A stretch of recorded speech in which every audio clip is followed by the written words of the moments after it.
No, I mean I'm this sorry, is dude. it. I mean this is it. We are at the we're on the doorstep of the end here.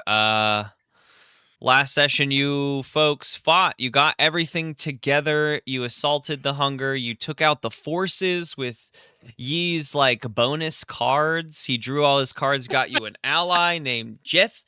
Leveled up. Jeff. Leveled up himself in a huge way, is like glowing the nasty red light of Hadar. Let me turn my camera on here. Question: were you able to create a sheet for him in the week? Because I I know do you have a said you sheet were for going him. to try. I Cool. do have a sheet for him. Do you mind sending that my way so I can pull it up?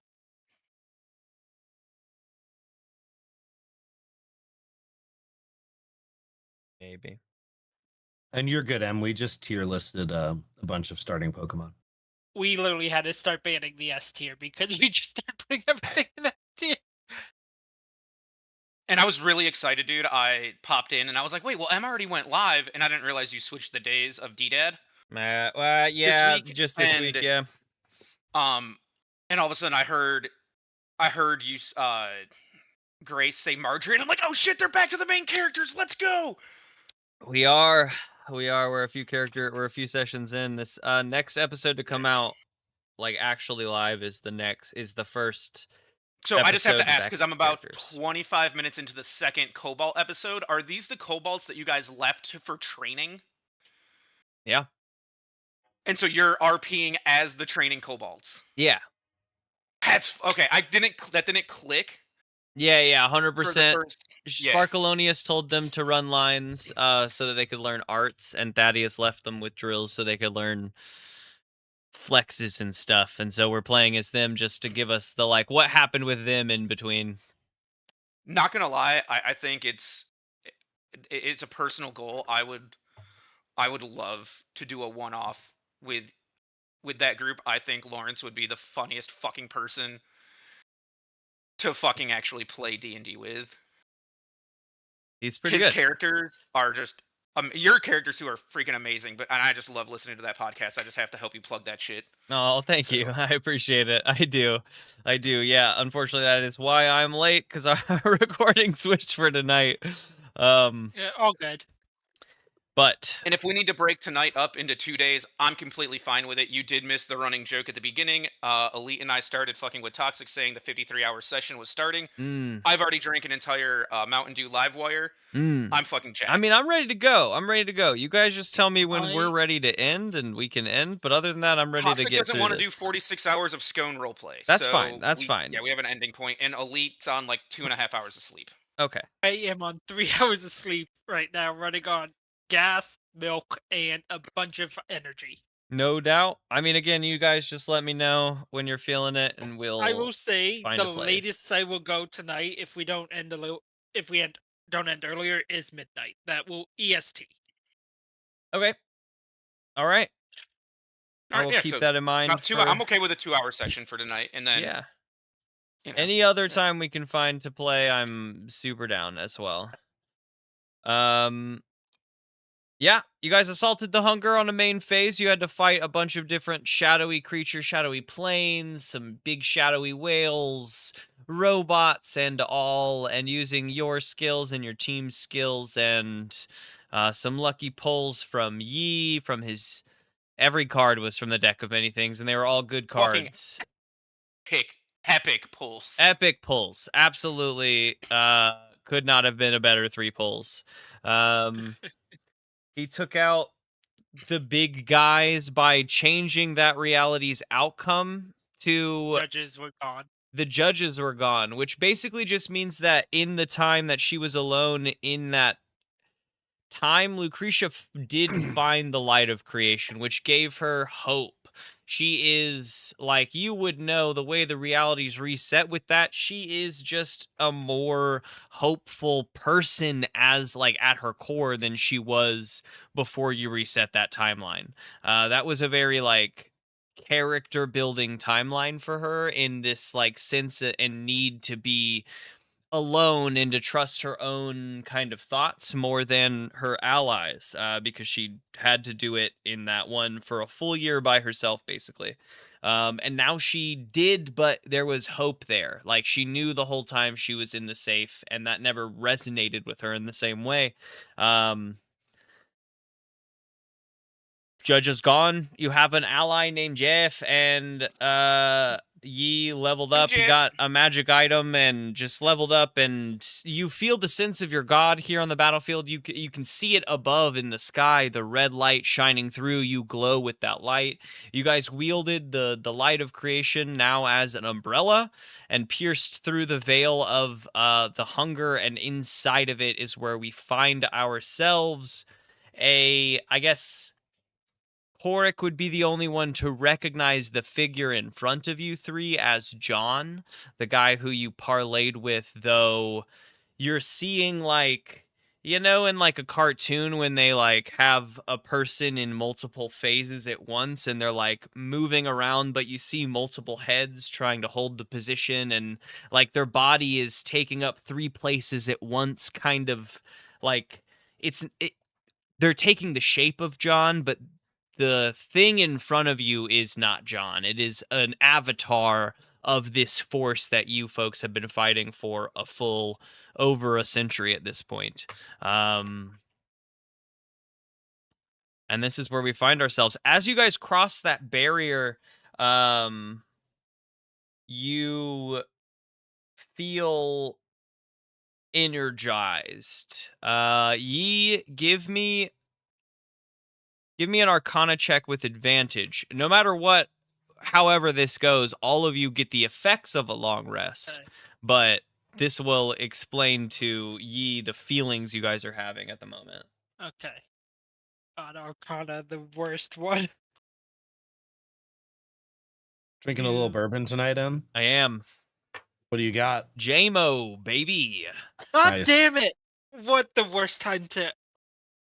I got F5, but I got advantage, which I'm happy about, which is a nat 20 minus 2, 18. I'm not sure how you do nat 20. Oh, I mean, it's a natural 20. That's the perfect time for a natural 20, because no matter what, it is a natural 20. It's unadjusted. Honest, it's interesting I thought it was to with me. Disadvantage.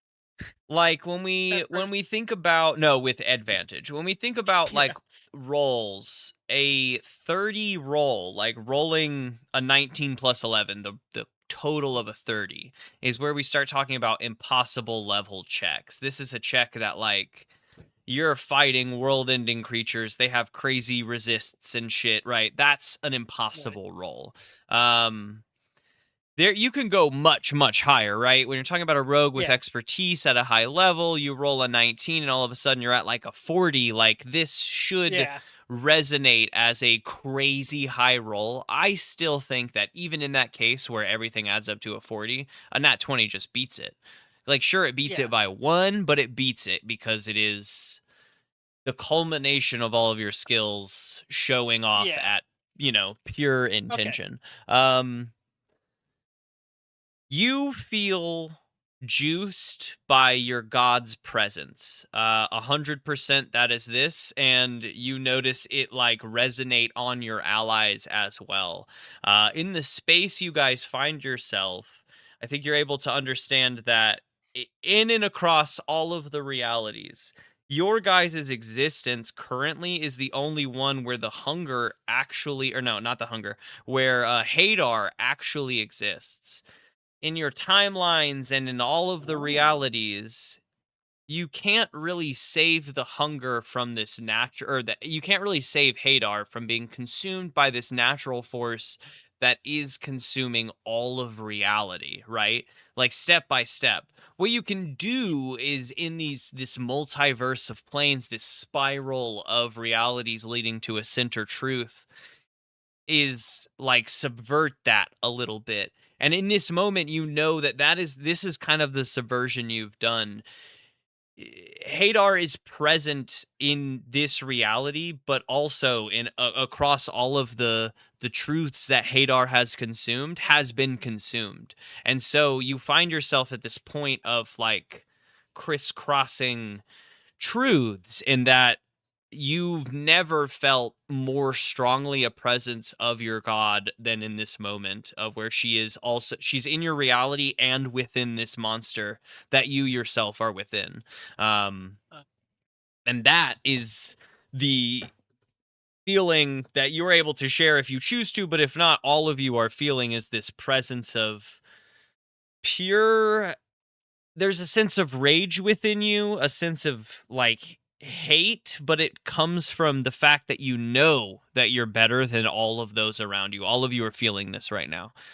And it is so intense and so almost serene that you feel boosted in this moment.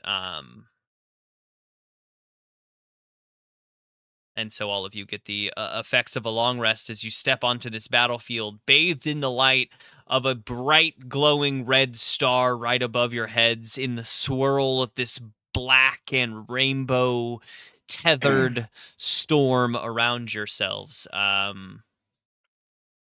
You find yourselves, I think we pierced it with, like flew straight in with, the ship.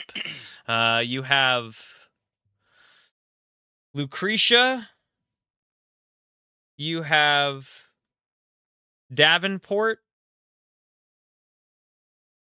and I think that's it. I think it's you three, Lucretia, and Davenport. Don't forget Jeff. And Jeff, of course, and Jeff. You have the Bond engine that you guys created so long ago to utilize the light of the hunger swirling. Your ship has broken down into almost a platform in this space. You have like a bi-level platform with like a little staircase that goes up to the second floor and a massive spiraling metallic object behind you, much larger in life than the engine it was on the ship. Lady Death too? I thought we recruited some other people. I think she stayed down to fight. Yeah, Where did she stay? I did want to ask though, because we got rid of the judges that she was originally fighting. So what happened to her then? I meant to ask that last session, but we all were Yeah. I think that we didn't actually address that. So Can we just say she when came that with us then? time shift, I guess, happens and no judges are around, it only makes sense that she would have come with you guys. Yeah. Like, she So would we have do just get Lady joined Death now. Toxic because there's no one for her to fight there except for some shadows you guys could maybe fight off. So why not? You guys have Lucretia Davenport and Lady Death. And then what happened to Loop? I forgot if she I died think or she's with us. Loop and Barry are outside, like holding off the waves from Okay. getting Angus to you guys. and Loop were staying Angus, outside. yeah, Angus and Loop were outside fighting off. I actually think Lucretia stayed with them. No, did. because she was bearing the 'cause umbrella. she tossed us. Oh, Yeah, she tossed and you we the umbrella. Yeah, she gave us the weapon, and we also spawned in the worm with the scone lady and the That's and right. what's I it don't the think we robot flew man. in with the ship. I think that No, we just they gave No, us the they ship, landed but the ship and then they were running inside to the launch bay, portaled in it, and then launched the pod. Was the plan. Yeah, that happened that happened a while ago. That's why you guys got the purple worm in and Yeah, and then we had, I think Buddha took control of the ship and speared us into the darkness because the light of Hadar protected our ship. mhm. We got lucky and Hadar protected our ship. Yeah, I do think where Davenport's we with were you able. then. And we'll also say Lady Death as a Okay. fix in the narrative because you definitely dealt with the judges. And so she would have came. We'll say Lucretia tossed you guys the umbrella, leaving her outside with the other two. So you have Davenport and Lady Death with you too. You guys stand on the metallic flooring of the ship, broken down into being like just a platform, basically. You can stand on the black cloud. This is just a big circular arena. I even can pop over here to Roll20 and like give us something to look at. It's super simple. It's not gonna be like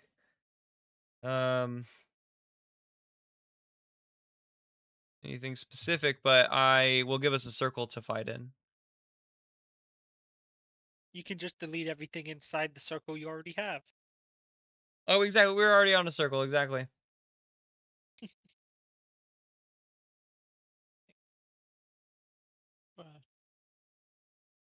My games.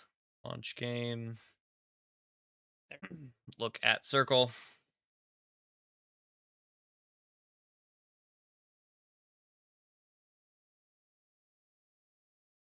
$20 fucking seconds all the time. I wish I could hide our names in the bottom. Do you not set the things to just like the small sections? What? I don't know how to do that. I don't know what. Yeah, I don't even know what you're talking about. So with the big player cards, you don't just set them to the small ones in your settings on Roll20. I guess not. No.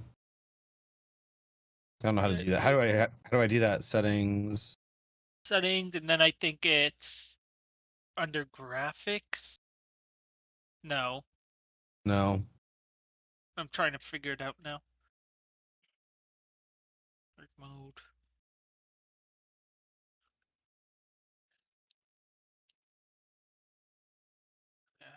Yeah. Trying to figure. Can you guys have a character on this field, right? Yeah, ours are over here. I think it's these. Because that's where the ship was. Can you guys move your 3 characters over next to Jeff, which is on the other side of the character or the thing now? Which character is mine? I think you're the red cloaked one. Yeah. I can't move my character. I can move this one. That's you then. That's you. Then. Yeah. I just moved mine down. I don't know where exactly I had to go. The red cloak one was the the lich. That's why. Now we're gonna say red cloak is Lady Death. We're gonna say this is Davenport because I don't really care, and we're gonna say this blue thing is. I care, Davenport. The hunger. Okay. Oh, that's even better. I fixed it. Oh, did you get it? Okay, good. Yeah. What was it? You have to go into audio and video display, player video avatar size, names only, and then it. Audio, video. It's in a weird spot. That's why I was like, I don't remember exactly how it went. Video display, player. Yeah, mine's always just been names only. Names only. Yeah, oh, sweet. That's way better. Yeah. Yeah, because those fucking squares get so much in the way of like the maps, and it's really hard. In the way. They do. That's why. Okay, that's huge. Okay, I'm gonna draw one thing on this map, and that is this platform you guys find yourselves on. That doesn't quite work. Neutral.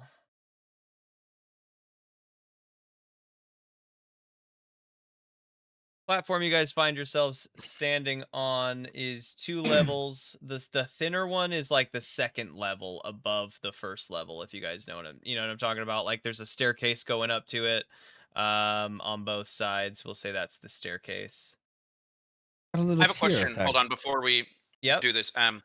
So I had a spell that I had cast on myself that gave me higher max HP. Did that reset when I long rested?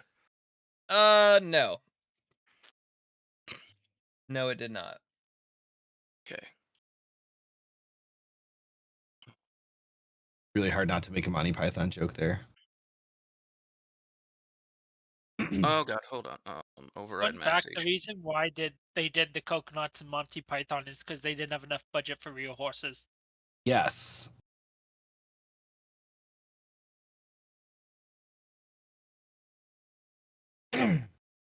Putting you guys all on. You guys are basically standing on an unfolded version of your ship. Your ship, like Transformer, folded out the map. to be a platform. No, that's not me. All at the bottom. No, the guy at the top of the map is John, or the Avatar of Hunger that you guys are fighting. Okay. At the back of your platform is this big. I shouldn't have done it white. I should have done it. 1 second. Let me do it like black or something. this like rotating piece of bright mechanics with a huge hole in the center with a bright white light in it. This is the Bond engine. It is always on and rotating. It has recorded these 100 years or so of deaths, of lives, of rebirths, of friendships, and of a life well lived across 100 years. You folks can spend an action to try a bond roll by spending a bond. So however many you have, you can. The idea is that I think how many points do you guys have all have? Bond points. I have 6, Elite has 6, and then a special one with his god. Tim has 3. Okay. So unfortunately, it's least useful for Tim, but still worth a try, depending on what you want to do. Which is virtually anything, because you guys have lived 100 years. You tell me what you want to do with this bond engine. That can be summoning an ally. That can be healing. That can be... you tell me. You use, some fun creatives, and you roll a d8.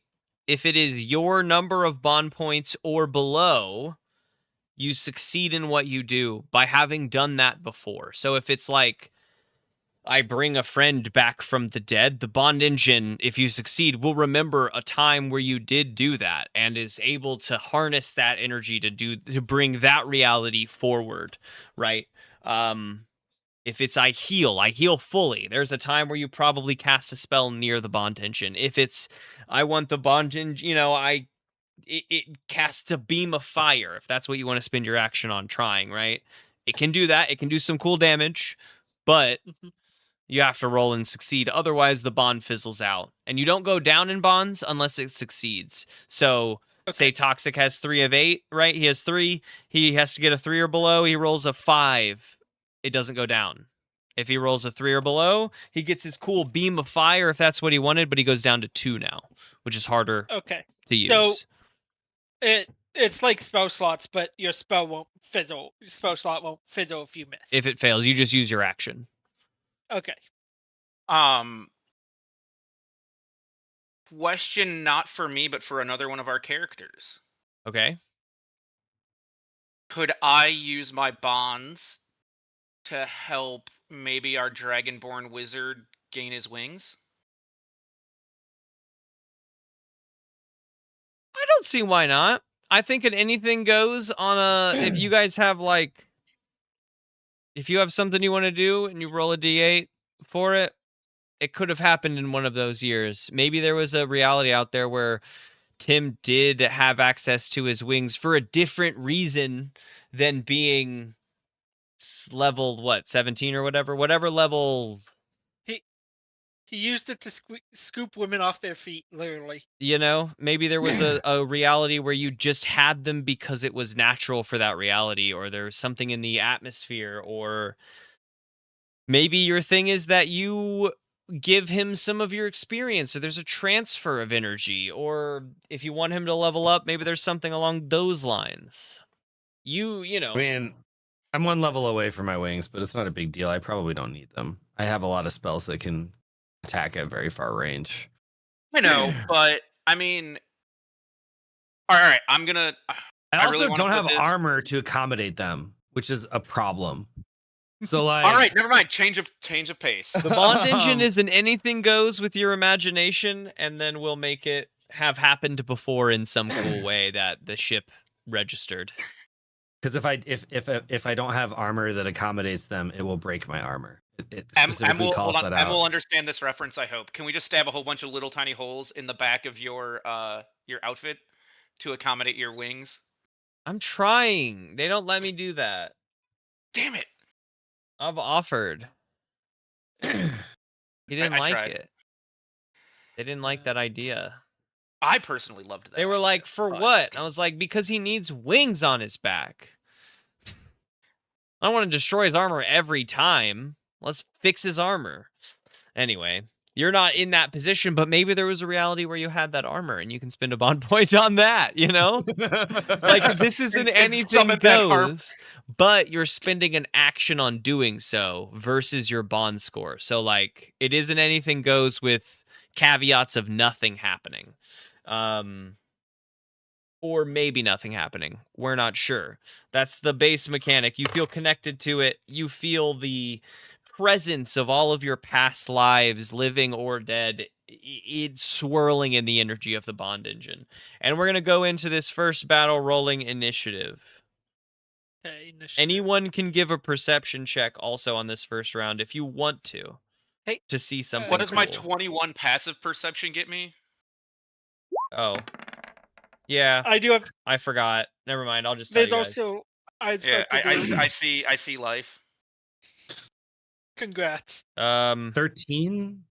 Ew. Initiative. That's what I was rolling. I was like, what am I rolling? Gross. I rolled a 19. No, I need to. 20 plus 2. That is a 6. Damn. Yeah, I used my nat 20. I don't feel so bad. I rolled a 13, and I was like, that's low, but it's not apparently. Those of you with high passive perception can see that in this moment the hunger is drawing on different phases of itself to find a faster one, and in that you can see an applied mechanic of advantage on initiative, starting to piece together of an idea of what this thing is going to be capable of. But even seeing that, I think it's maybe because you see that shifting shape, Buddha, you get to go first. Hey, question, would my passive insight be able to spot that, or would it only be passive perception? I mean, I'll say that like, I think you... I have else a 23, has a high... my passive insight. Oh, yeah. My passive insight is 21 as well. I think that Buddha sees like the fact that he's going to have capabilities of being faster, and you're able to piece together once he tells you that information, like through insight, that it is because he's drawing on multiple realities of himself. Okay. Your allies were rolled worse than all of you, so they're going last. Oh shoot! Hold on, I need to roll for. Did you roll for Jeff, or do I still? Jeff is gonna go basically on your turn, but after your turn, or you can hold your turn to let Jeff go first. Okay. Cool. So we see. What is the distance between us and the starting remnant or starting beginning creature? John. He is 60 feet away from the base of the platform you guys start on. Or what, like 15 feet up then, ish? I mean, I would even say just like 5 feet up from the ground of cloud that you can stand on. It's just you guys have a platform to begin on. To be clear, are we fighting him, or are we like we've exhausted everything else and he's... We're about to roll initiative to fucking play patty cake with him. Well, you ain't doing scones with him, my man. I will say this is the most personalized version you've seen. You guys have only seen a force of destruction and communicatable power, right? Like it's a storm of reality that's consuming. So being able, like, this is the first time you see a humanoid like Tim. This is the first time Tim sees a face to speak to. You know what I mean? I am never going to say the only thing you can do is fight, but you guys have been in combat and fighting. This is the most personal that you've seen it, Tim. Okay. It makes sense.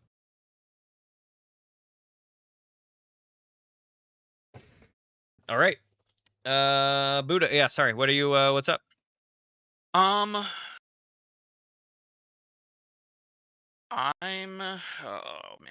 I'm torn right now if I want to hold an action. Do we know where in the turn John's going to be going? You do not. You don't know any of that yet. Okay. As he is there, is he floating, flying, walking?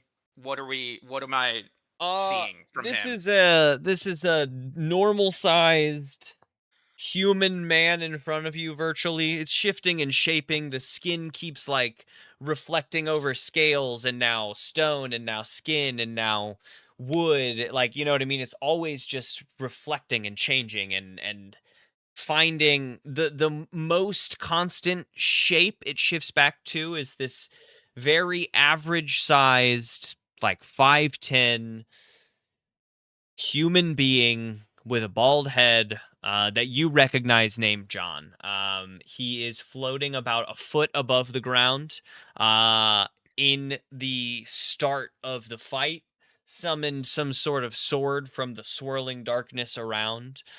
Is kind of cloaked in the stormy mire, but that's where we've begun. Has it said something to you about, ready to consume this reality, etc., etc., but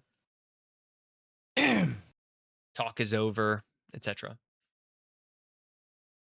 It doesn't mean it is. This is just what he said. Wait, Buddha, I'm going to message you something.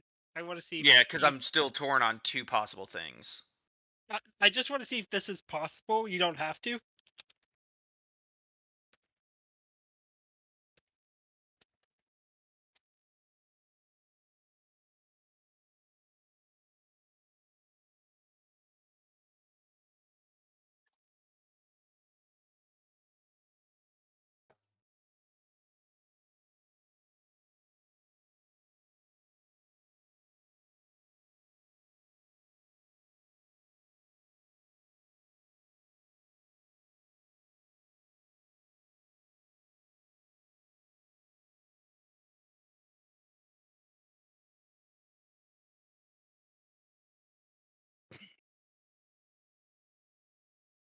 Um,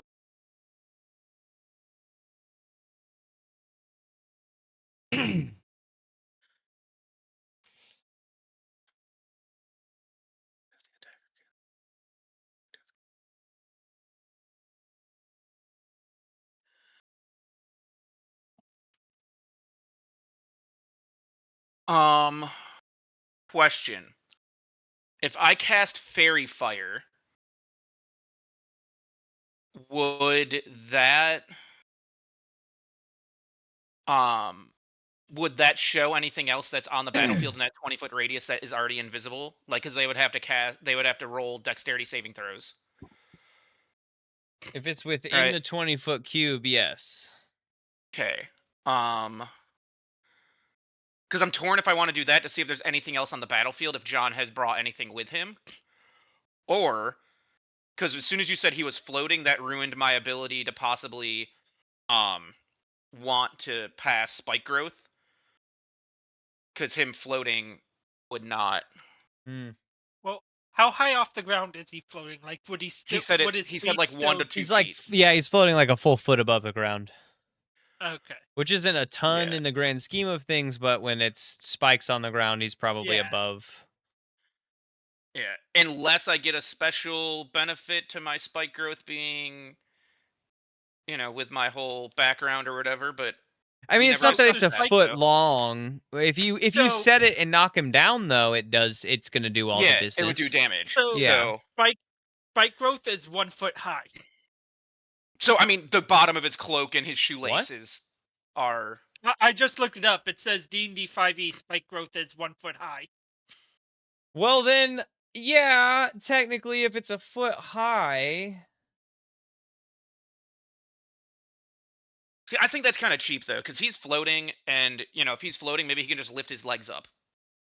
I mean, that's how I view it. I agree, although I think that it would hit his feet on spawn. He could just lift his feet up and then be above it. He'd have to take the reaction though to dodge it. But yes, yeah. Like with rules as written, he would have to take it on this first turn. He could then, you would think, move himself up, but he's positioned in a space that would actually be hit by it on spawn.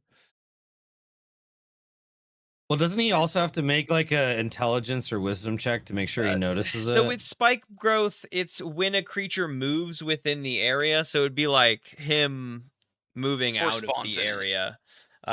Wisdom perception check to see it. But Got it. yeah. I haven't used the spell in a while, so Yeah. I can't remember the rules as written on it. That's fair. There you go. I shared it to Roll20. The range is 150 feet. The area is 20 feet. So, Oh,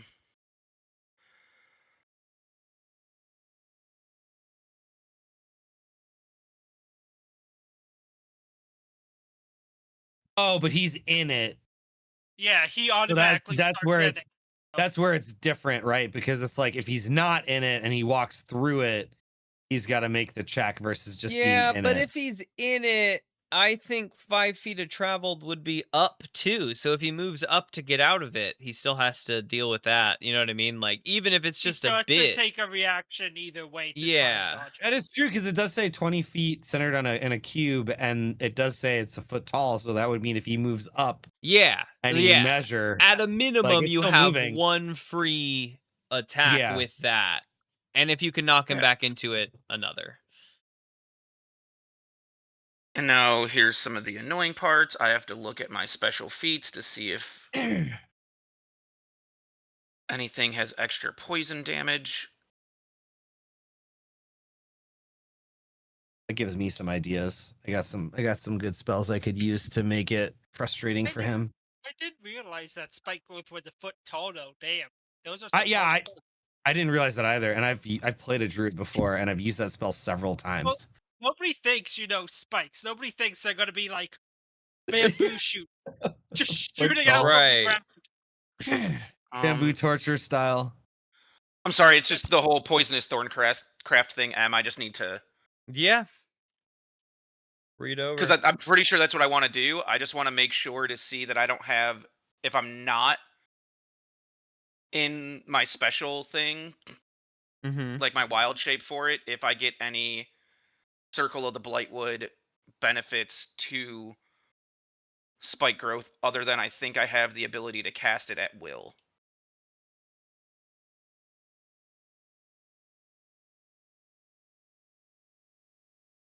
I think all of this is just me.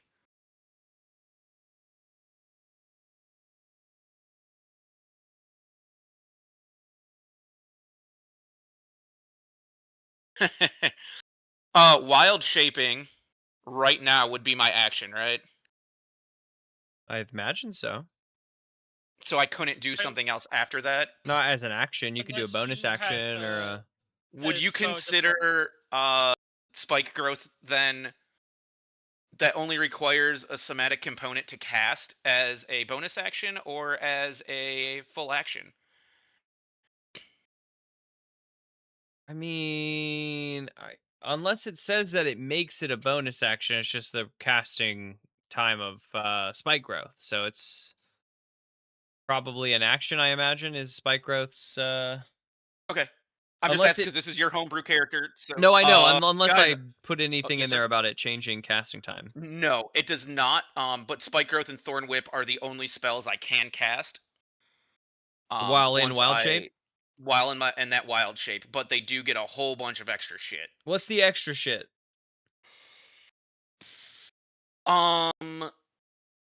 So I'll get 2+2 to my AC. Spike Growth and Thorn Whip may only require somatic component to cast. I can't cast other spells. Creatures that take damage from your Spike Growth must make a con save to resist my poison. I'm fully immune to poison damage, resistant to fire damage. And then my size is so large, I'm permanently under the effects of bark skin. All of my equipment merges into me, and I can't use it then. I can use a slam melee attack using my spell attack modifier to hit. Yeah, okay. I mean, I don't think it moves to your bonus. So basically, actions. it adds poison damage. Yeah, it adds poison damage to it, which is what I was looking for to see if that happened without being in it. So here's the other thing, guys. I'm the healer. Do I do this or do I wait to heal? This is a question for you two. transforming, but like you don't get your poison, right? Correct. It could still slow him down. I don't know what his movement is. He could be like fucking have 900 feet of movement and 3 times as Well, fast. from what So this you slows guys him down. came to together, he's looking for a speedier version. So I think our best bet is to try and slow him down at the moment. All right. Yeah, I'm just gonna cast. I'm not going to do that then. I'm gonna cast spike growth around him. Okay. And since it is a 60, or no, it has a 150-foot range. So I'm gonna cast it where right here is the back of it. Okay. So then it is a 20-foot sphere. Where the back of it is right there, all around him that way. So I don't know if you want to put a little circle around him. Yeah, I'm making it now. Okay.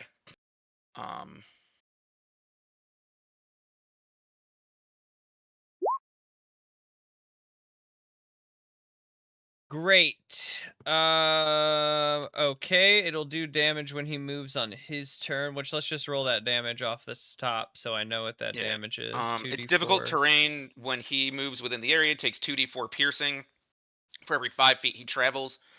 The transformation of the ground is camouflaged to look natural. Any creature that can't see the area at the time of the spell must make a wisdom perception save against my DC. What's your DC? To recognize it as hazardous. DC is 19. His passive perception is 20, and he's inside of it, so I would imagine he knows that this is... Yeah, I'm fully imagining that he understands that he just had a thorn go into his toe. Yeah. Also saw you cast it. Yeah. So, so you just see me, I just, out of my pocket, I just kind of pick up, like, a 3-inch, like, thorn, and doing, like, the poker chip thing. I just start twirling it between my fingers. And as that happens, I'm not even trying to hide it now. You just see the freaking vines and the thorns just come up from the ground and interweave into themselves underneath him. And on his turn, roll that damage for me because he's up next and he's gonna move up and out of it. Right. But it depends on how far he moves. How many feet is he? I mean, he's gonna just move up. Okay, so like just physically 5 feet. So I'll do above it. Yeah. But he can't do any save against this damage because he just takes the 2d4. Oh god, my freaking dice roll just went so slow. He takes 6 damage, 6 piercing. 6 damage. All right. Roll a d20 for me, just a raw d20. Yes, sir.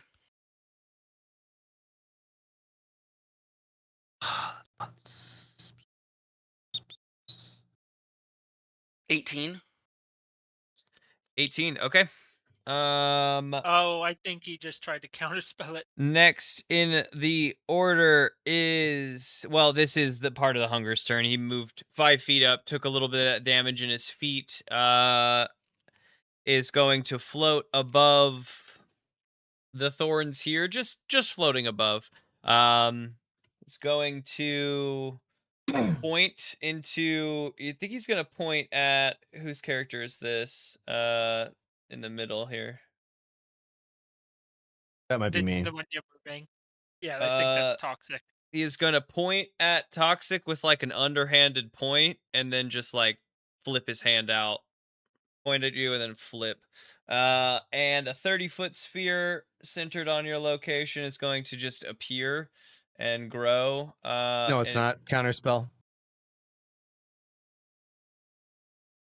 You get to save that spell slot because this is not a spell. Oh. So you get to keep the spell slot because you would know as a wizard that this is not a spell. It's just a reveal for you, the player.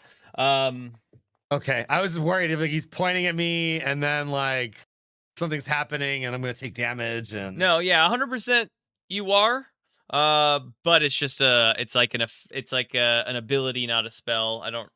I think that's the phrasing of it. It's just gonna hit, I believe, the 3 of you.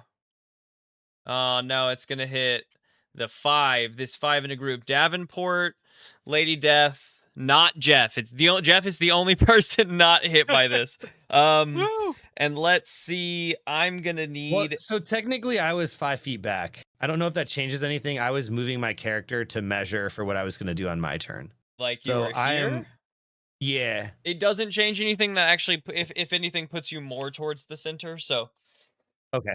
All right. I was just checking because I moved my character up because I was trying to work on ranges to see what I could do for my turn. I'm gonna need charisma saving throws from all 5 of the 3 of you, and then the 2 NPCs. Did you just say charisma? I did say charisma saving throws. Can I ask you to eat a bag of dicks? No. Okay. You can't. Oh, I got a 14. Let's go. Oh my god. Of all the reroll it. Oh, nope. no. Reroll it. Lucky gag. Lucky gag. I'm making him reroll it. I get 2 per long rest. We had a long rest, so let's go. Not 20, baby! Hey. For 27. Hey. Yeah!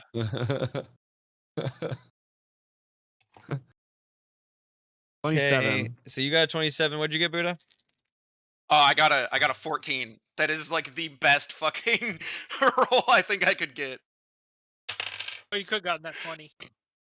I could have, yeah, but my charisma is my worst stat.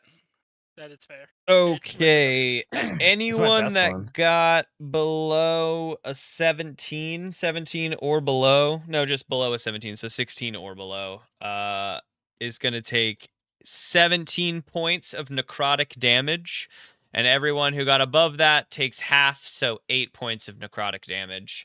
As a whirling vortex of like screaming souls in darkness centered on Tim appears and wipes a sphere around him, hitting all of your allies. Both of your allies up behind you, Lady Death, and Lady Death just flat resists. In fact, why would she not be immune to that? That would be insane. So Lady Death is fine. Davenport definitely took full damage. I don't know where my pin went. There it is. Let me do LD and Davenport. Don't worry, Jeff's strong still. Oh, and Jeff. Jeff took 0 because he wasn't a part of that attack. Okay. Yep. That occurs, and that is one motion. The other hand up directly, hand splayed and like gripping at the air into a fist, and you see the hand just shaking. I don't need perception checks with those high passive perceptions. You can see at the tip of the dome above you in the darkness start to swirl to a point and start to droop down to slowly connect to his fist, though it is not connected yet. Next in the order is Tim. Okay. Off. I know it's raining. Stop. Off. I know you're scared. I know it's raining. I know there's thunder boomers. Off. Jeff jumps in Tim's lap and says he's scared of the big baddie. I'm scared. So wish I could get like just 5 feet closer than this. This is a problem. You can step right down. You can. Is it? It's just a little. We're not like in the air. No, you guys are in the air on a platform sitting atop a solid ground of black cloud. Like you could step onto the black cloud, no problem. Oh, and then move back? Okay, thank God. Move anywhere, okay. Move around, move towards him, whatever. Yeah, okay. All right, so I just need to get... That was only 5 feet. I get, 35 feet? 25, unless you're flying. Well, the spell has a 60-foot range. 60-foot cone. I know, but I'm just talking about you as a dwarf get 25 movement speed. I think I get more because I'm a... I have my speed at 35. And I'm not sure why. I don't know if I have a feat or if I got something. Yeah, I don't know what that would be from. You must have gotten 10 bonus movement speed from something. Okay. So, does that get me? 5, 5, 10. In any case, I still have enough speed to get enough movement speed to get back on the platform. So that should get me within 60 feet. Yep. Yeah. I am going to cast Prismatic Spray.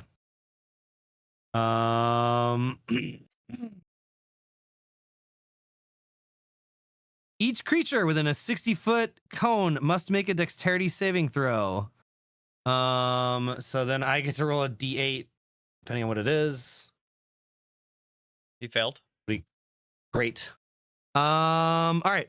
So then I roll a d8 to determine which color ray affects it. Do you want me to give you the whole spell? Because I have the card. Oh yeah, I mean, or do you want me to just roll it? Yeah. I got it pulled up. If you're rolling a d8, roll a d8 to see what kind of damage. Well, it's not just damage; it's also potentially an effect. Well, sure, yeah. But roll your d8, see what's up. That is 10d6 poison damage. Okay. 10d6 poison damage. And he did fail. First, I need you to roll just a flat d20, just a single 1d20. Okay. Oh god. Oh lord. I don't know that I like this. Natural 20. Okay, now roll damage. 10d6. Advanced roller. 1, 2, 5, 6, 7, 8, 10. 6.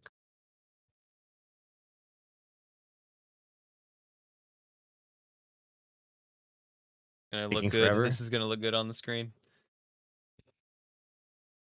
Oh my god, why is it not rolling? It's a lot of dice. It's trying to load across. There it is. It's just not rolling the dice. 28 damage. 28 poison damage. And now I'm gonna ask you to roll 10d6 again. No way. Is he vulnerable to poison damage? Give me perception checks. And I do want actual active perception. Because we're in the midst of fighting. 29! 29 for me. 45! That was a nat 20! I have a plus 11. I got a nat 20. Okay. Oh, no. Wait, no.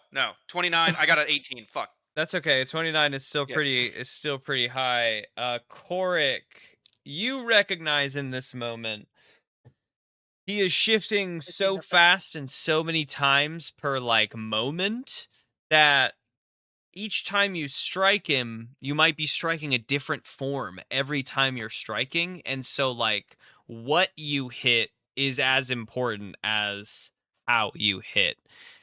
And you get the sense in that like snap beat moment that whatever form toxic prismatic or Tim like launched this poisonous prismatic spray out at was super vulnerable to poison.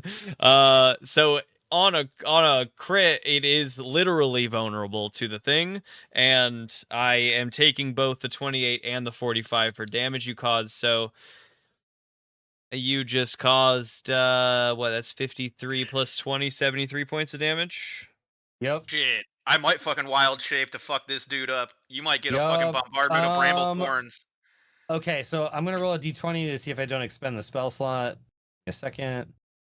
That'd be great if I rolled a nat 20 right here too, but I waste. Oh, we're so close! Damn, what do you need, 18 or more? It needed to be a nat 20. Oh shit, it needed to be a nat 20, damn. Yeah, well, could I use inspiration to see if I can roll a 3 to get that to a 20 to get my level 7 spell slot back? Inspiration is just getting advantage on a roll. I traded the inspiration for a long rest for you guys. Okay, which is even better.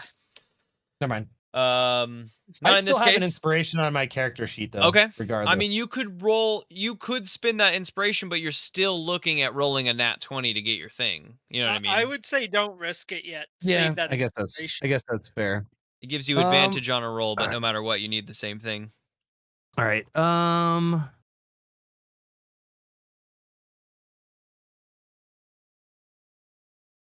Just debating if I want to do anything else, because I could always do a quicken spell and use a cantrip. No, I think I only have. Do I have 2 level 7 spell slots? No, I only have 1 level 7 spell slot. Was that That prismatic was- spray? Yeah. Good time to do vulnerable damage. Unless I have a way to get a level 7 spell slot back, where that was a big. You could talk to the big rotating thing behind you to try to be like, hey, can I regain all my spell slots? You got a bound engine. I do. You have to roll a 3 though, or lower. 3 is hard. I could be like, hey, I would like to try to get Tim to regain his spell slots back. That's true. You could spend your action on it.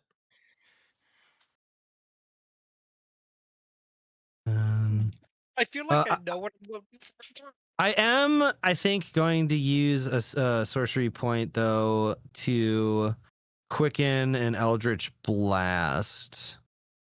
Ooh. Which would be 3 beams. And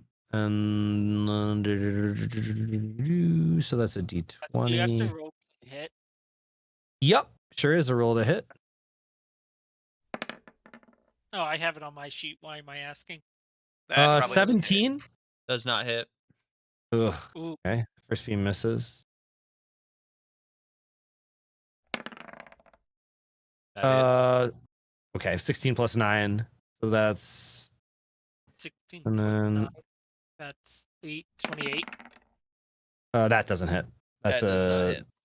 16. Wait a minute.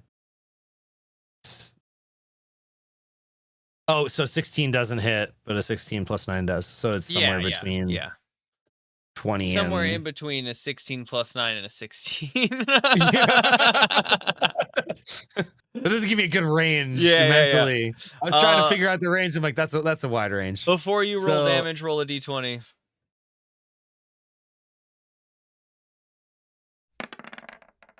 Okay, roll damage. 2. So that was 1 that hit. There's just yes. 1 d10.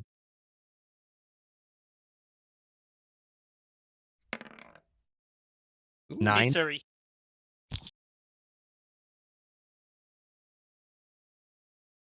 Okay. Anything else for your turn? Yes, I'm going to use the rest of my movement speed to just move back up onto the platform. So, math was wrong on it. It's 25, not 28. I double check. What's 25? 16 plus 9. I wanted to double check my math because it didn't seem 25. Yeah, so it's somewhere between 16 and 25 to hit. Somewhere his AC is our range. That I just wanted to make sure I range. corrected myself because I was like, my math isn't mathing. Hold on. Okay. Well, it's between 17 and 25 toxic because your first one didn't hit. You're yeah. Is it my turn? Yes. And then Jeff. I would like to use the bot and see if I can summon my horde. Your horde. Yeah, I sent you a message about it a bit ago just to kind of give you... A minute ago? 1 second. Not a minute ago, but like a while ago. About... horde. 1 second. Let me... Solo message.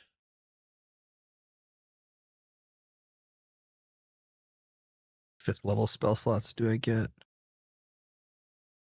2. Okay. I don't want to forward it. Oh, yeah. Roll a bond to summon your squad. You said it's 1d8? 1d8, and you have a 6, so you need 6 or below. Don't roll a 7 or an 8. Thanks, Em. I have very much confidence. Hey, man. 25% chance it could fail. And that's a 3. Yi reaches back and holds his hand up.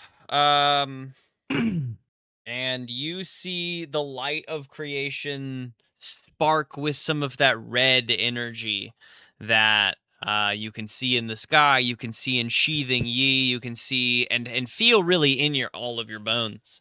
And all of a sudden the shadow kind of eclipses that light, and then another and another and another, and they just keep coming. And at the top of that podium up here by your group, stand a crowd of folks. Some of them are half in, half out of the portal, but you can see some shadows behind them, more people coming.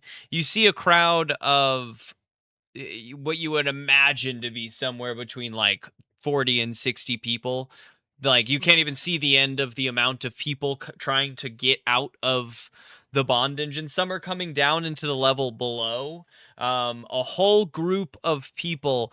Elite, talk to me about the symbol. They all wear robes. They're all hooded. They all are in religious attire, ready to support their chosen prophet. What symbol do they have sporting on their robes? So they're just going to have the symbol of the middle finger just on their robe. They're going to be having a middle finger to say just fuck you to anybody. Good. As they take up crowd here around the base and the upper floor, all of these middle fingers up into the sky, a flare of light. The star starts like pulsating in the sky, and every time it pulsates, you see stardust literally shoot through the hunger. It is bright in here now. And the presence of Hadar is more than just known. In fact, as that happens, they come through, their fingers are all like steepled and their thumbs like interlocked, and they're chanting in underdark psalms and phrases, and they're all together, and the boom of their voices is like almost unsettling. It's dissonant in chords and feels strange. And as they are doing this, the umbrella of creation starts, like lines of red start shooting up from the handle and slowly spiraling before they go out, and then another one shoots up and starts swirling the handle and then goes out, and then another one and another one, and they're just like slowly like starting to make themselves known on this umbrella. Ye, So give me boys, an we needed an arcana RP. or religion check with advantage, whichever Okay. you prefer. Well, boys, we need an army. I think I got us covered on one part.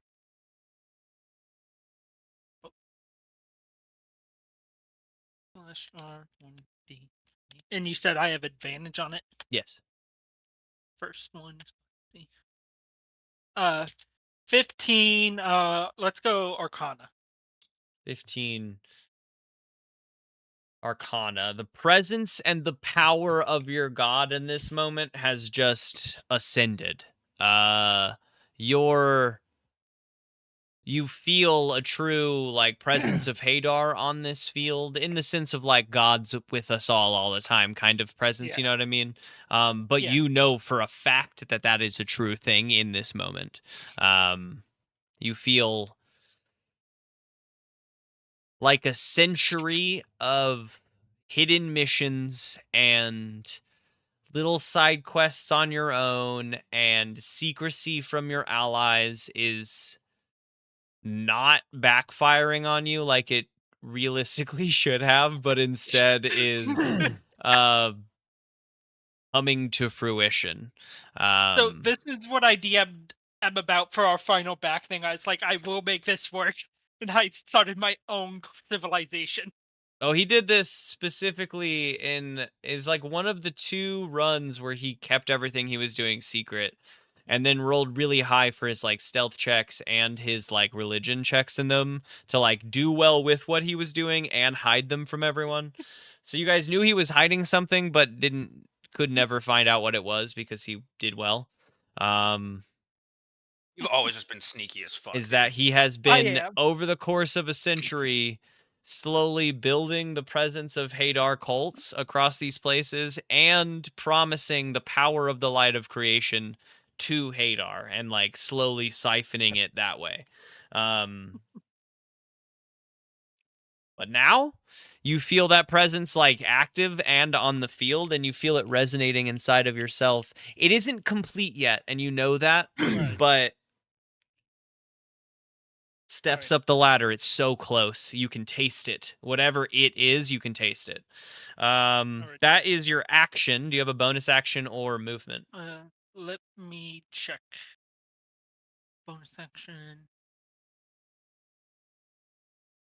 I'm guessing I'm looking around this field. Even if I tried, there's no way for me to actually hide in here, is there? I think starting place, you could like hide behind the podium and do something with that, but getting across is going to be like, very difficult. And mechanically for you, I think you can see that means if you're going to try stealth, it's for sure at disadvantage.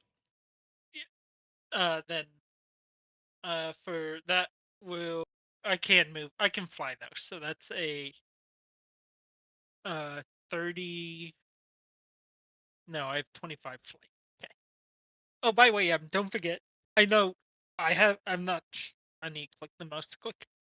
I know Yi doesn't know this, but you did tell me, and Yi hasn't figured it out yet. He does have a dragon breath. He has yet to know anything about because of the way his body is now. I don't remember when I told you that, but I believe you. It was when he got his new body with all the mixture of different like species in the shop. Oh, yeah. Cool. I love it. Yeah. No, he doesn't know he has it yet, and I just remember us talking about it. M doesn't remember it either, but I fully believe that 100%. Okay, so that I did 25, so I'll move 10, 15, 20, and 5 feet in the air, like over here. So I'm higher up, but like I'm above my own people kind of thing.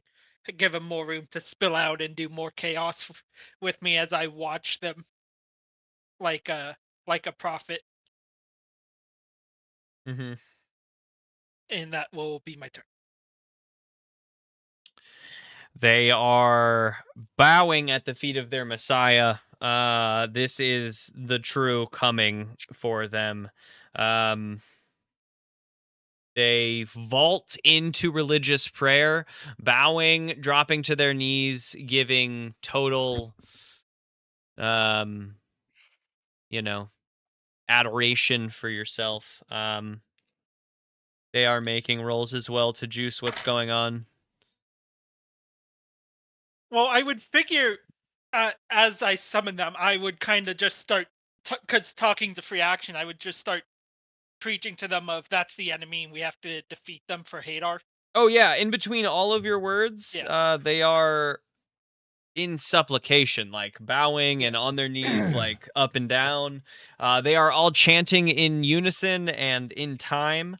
And every time that you say a sentence and then you hear a few, bars of their verse, and then you say like, "We need to kill the hunger," and they're like, "Omni and then they go down, and then you say, and we need to protect our friends, and then they go another verse, and then it's this kind of like repetition, almost preacher like. And as it continues on, you feel that like welling up inside of you, that truth behind what you're saying, the full belief in that. Lady Death is going to fly up off of the top. Swoop. Wait, hold on. I now get to take my fighter. Oh, yeah. Take your fighter. It's Jeff the fighter. Okay, so Jeff has this. Let's check you out, Jeff.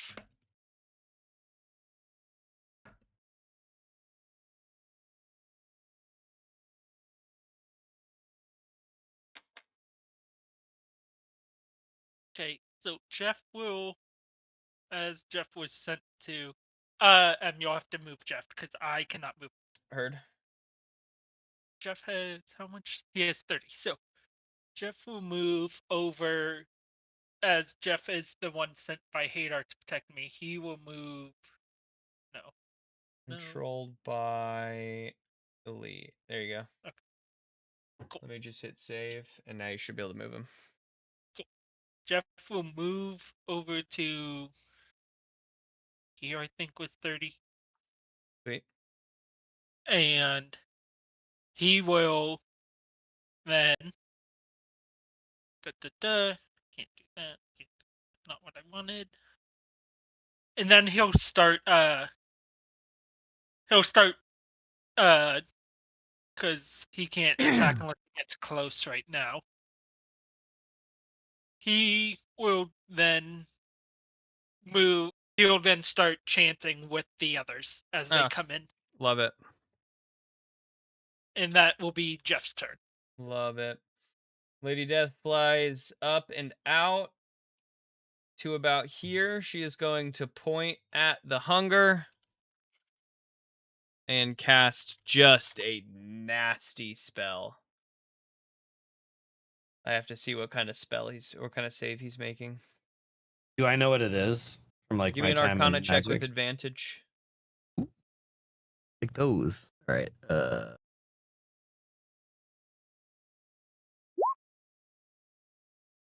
19 for the first one. 19 is enough, unless you. No. Okay. 2. She floats up, cracks her body backwards and in a weird angle, and then shoots her finger forward, and you sense this welling up of black energy roil around her arm and, like lightning bolts, shoot and jag it out before hitting the direct chest of the hunger. Tim, there's a moment of shock where you see the power of what just went off, I guess, is about what you're outputting as well. She just launched Finger of Death at Hadar. I have that spell. You have that spell. I just can't use I can it. do that. I can do that, but I don't have any slots to do it. I imagine she looks at you and goes, "No, duh, dipshit. I'm the one who taught you." Hunger waves a hand, burns a legendary resistance just to avoid it. Half as much damage though, 7d8. Let's roll that here. Plus just 30. Can you roll 7d8 for me, someone? Toxic, since you have the spell. Oh, I got 6 here. There's 6. I can. And there's. Oh, you need me to do one? No, I got it. 35. Okay, if I could have done it. I was in the middle. I would just had to change from my simple roller to my advanced roller. No doubt. It was already up. 17. Well, hold on. There's 35 plus 30 because it said raw 30 is 65. Divided in 2 is 32. Burns the legendary resistance just to take half damage. 32.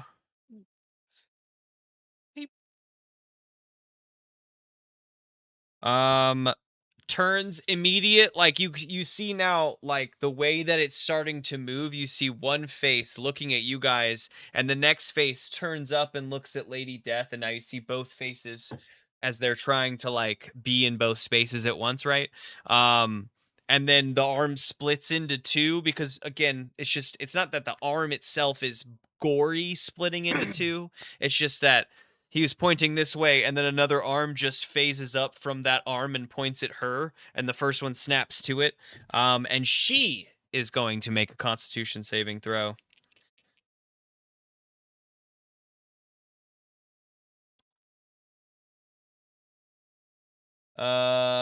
Okay. Anyone can give me an Arcana check to understand what's occurring now, and I will let you know what it is after I roll all this stuff. 17. I'll take an 18. That's a 16. 17, 18, 16. I think all 3 of you are close enough that whenever you start whispering to one another, you immediately all understand. Recast Finger of Death at Lady Death. Altered damage of Finger of Death to Radiant. And just, actually, sorry, not to Radiant, to force damage. And just strikes her. Realized in that very first bit, maybe, that she was totally immune to necrotic and just altered the thing she did right back at her. She got a nat 1 on her save. And takes 65 points of force damage, which is a lot of damage. And is, I mean, she drops about 20 feet and saves herself before she hits the ground.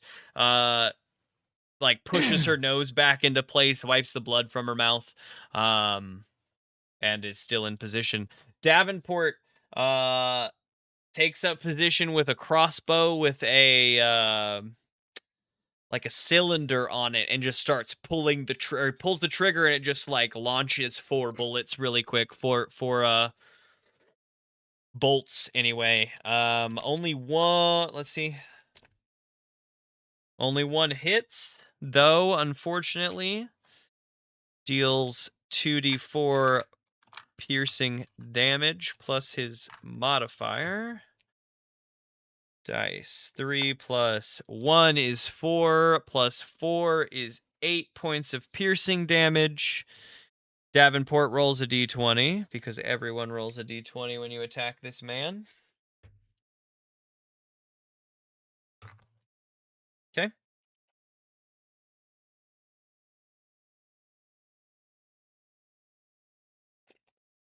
Okay. Next, we are back at the top of the order with Buddha. Give me 2 seconds. I will return. We will have another round. Boys, wait, let's talk strategy. So 2 things. Mm-hmm. Could do that, M, but that doesn't let me like do cool things with my character. Or not M, but Elite. Yeah, no, I know. I know you specifically talked to. You can do what you want. I was just throwing out ideas because you specifically talk to Hadar face to face. So I'm. Yeah, he knows me Hadar, too. yeah, and I know Hadar's my character's god, but I'm not sure if praying to a god and talking to them face to face would count differently of Yeah. summoning. You can do whatever. I was just thinking of Yeah, so Toxic, what we had talked about possibly was me trying to summon Hadar to the battlefield. So you guys like my army? Yeah. Yeah. I did Okay, not top think of the that would order. have been possible. With Buddha. M, couple points. Yep.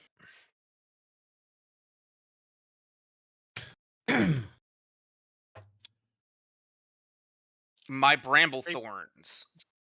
I could not find their individual sheets. I was looking for them, but now I remembered I think they're in a DM you sent me. That's probably true. So let's see. They're pretty weak on their own. Yes, but I can summon with one action up to 6 at a time. Oh yeah. So I will control F work here.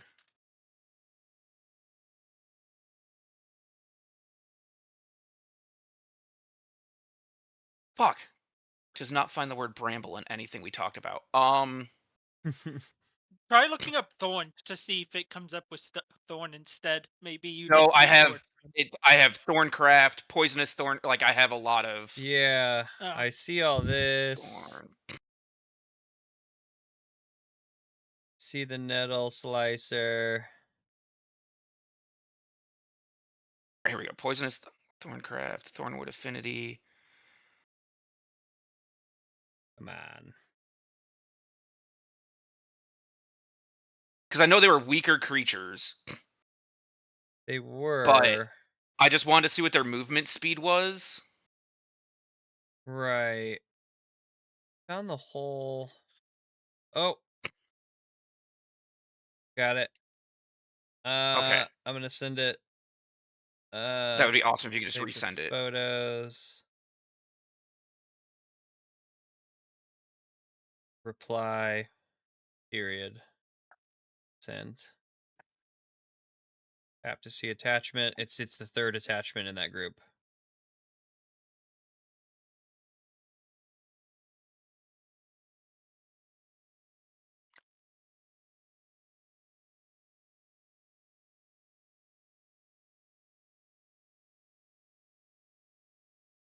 All right. Speed is 30 feet. Yep. Cool. All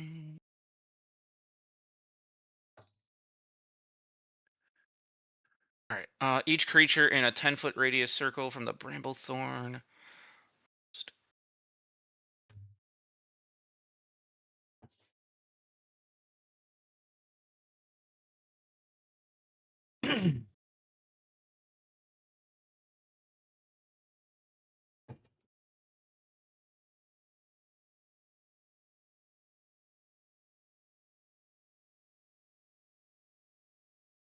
Okay. I would. Hold on, I have to move my shit around again. I am how far from fuckface?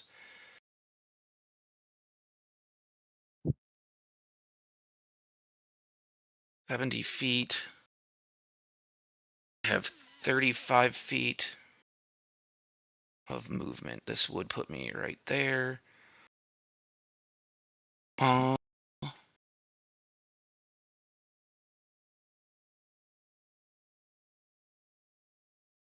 Okay, awesome. Oh! Hold on, I see casting time. It says no action under my Bramblethorn. Thoughts, sir? I clicked on Bramblethorn underneath my cantrips, where I have it, and it says no action. I think I had a typo. I just want to double check. I'm looking in your thing when you summon it. As an action, you can summon forth Bramblethorns. What level are you? I am level 17. Yep. With a proficiency bonus of +6. So it says I can summon up to the amount that I have for my proficiency bonus. So I don't see no action on any of this. You're in Pillar of Thorns, right? Did you amass into wild shape yet? no, I'm not Okay. wild shape. I Wild might have done shape. this wrong. Wild shape, you can launch them as an action. I think you can use your action to summon as many as you want, but it is an action. I don't see anywhere in here where it changes it to no action, which I could have believed, but I think I just had a typo then, because that didn't seem right to me, which is why I brought it up to you. Yeah. It says the range is 30 feet. So he is currently 70 feet from me. Yeah. Fuck. That's not gonna work. 75 feet from me. I mean, don't forget that it's flat move. ground. You also have movement.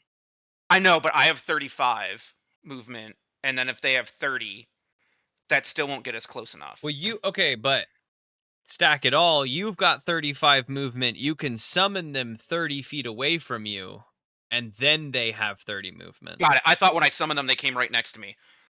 Cool. No, with that 30 feet of summon anywhere within 30 feet of you, you can summon them. Yeah. Bet. I end the concentration on during any of those attacks. Fuck, I missed this. Any of those attacks he did he move left, right? No, just okay. Cool. Just up. He was just hovering above the thorns. Yeah, is now like a foot and a half up, so he's out of that. I end the concentration on my thorns. They go away because in order to cast another concentration spell, they have to go away. Yay! I cast 6 bramble thorns. So I move. Oh, I don't want to move all the way up. I'm going to move 25 feet up. That's there. And then cast my 6 bramble thorns right here.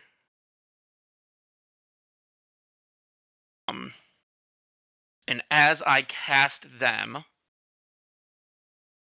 they will go directly after me. But basically what I want them to do is like Chaozu from Dragon Ball Z. I want them to jump on the guy and go to explode. Okay, here's the bit. Everything's going to look a little different when you go to do this, but it still will play because of order of everything. You jump down and summon a crowd of little thorny guys. Let me see if I find a little thorny guy in here. Characters, handouts, PDFs. Where is free assets? Creatures and monsters. Let's just find a little thorny guy here. We'll say it's these guys.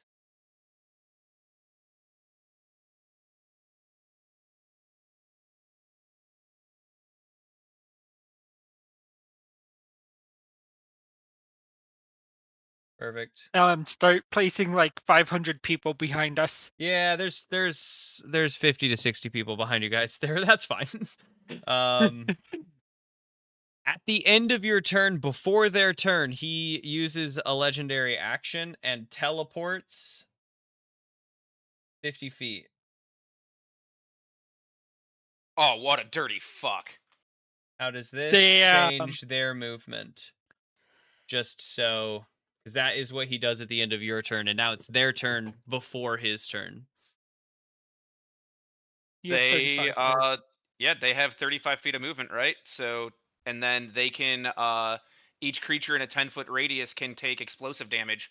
So they go right to the threshold of what 10 feet away from him would be without jumping on him. Yeah, it's on So death they they explode. On death, each bramblethorn explodes. I'm assuming they could force themselves to explode, right? Or no? Am I reading this wrong? I mean, I guess they could. I don't see why not. Why not? That's fine. They could kill themselves to do their thing. Yeah. So They have 30 feet of movement, so I'm thinking like a couple of them can make it to him to explode. The explosion okay, we'll do the three is closest. The three closest move. The other three stay. the explosion is a 10-foot radius, so as long as they can make it to within 10 feet of him, their explosion will trigger for him. Yeah, that one goes there. That one gets there. Yeah, that one's there. just you will catch our lich up. No, because I want them to be far enough away to where the point where the edge of the explosion is just on him. Yeah, that's Okay, doable. it's a 10-foot explosion. Yeah, That's I'm Yeah. why moving these guys, but that is a doable thing for them. Yeah. Okay. Yeah. I just wanted to make. I wasn't sure if Buddha was moving him. I was like, oh shoot, no, don't blow No, him no, no, up. no. I can't control them. So Okay. at anytime this creature causes piercing damage, which is what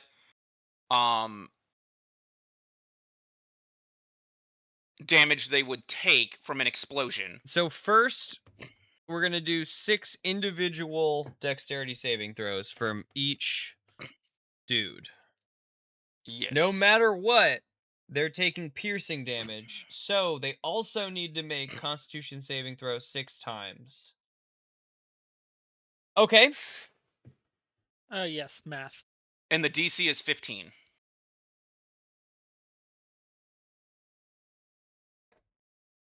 Okay, so they succeed 3 dexterity saving throws and fail 3. So roll 9d4 piercing damage. Okay. Actually, sorry. Roll 64 piercing damage first.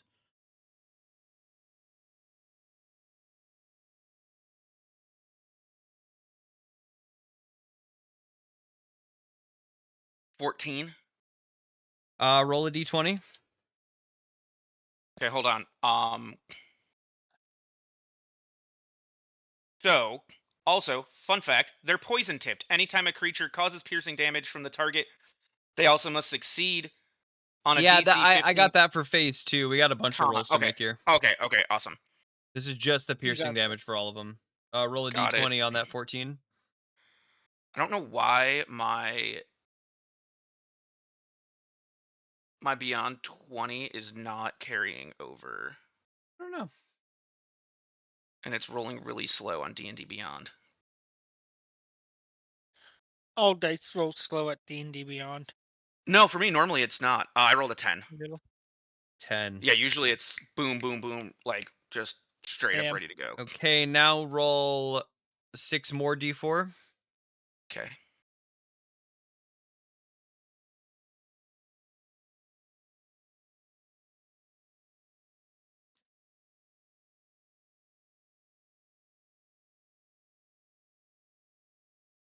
$15. And then a d20. Lots of rolls.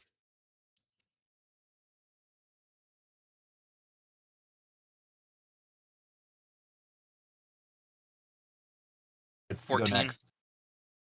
14. Yeah.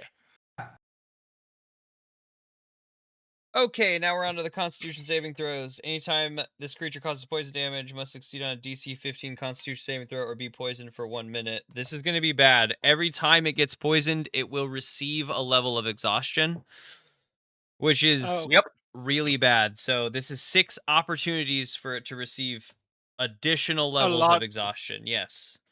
What happens with 6 levels of exhaustion, Em? Don't worry about it. Bad things. I'm pretty sure at 6 is death. So if I fail all 6 of these, technically it dies.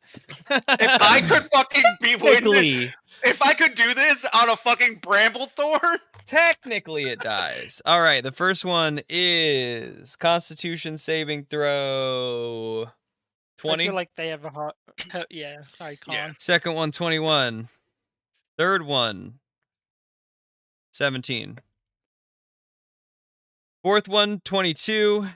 Fifth one 17. Sixth one 27. Hey, it was worth a fucking shot, man. Hey, it was. No, you had it. That's choice. The fact that that worked out is just unfortunately not in your favor. Still did some damage.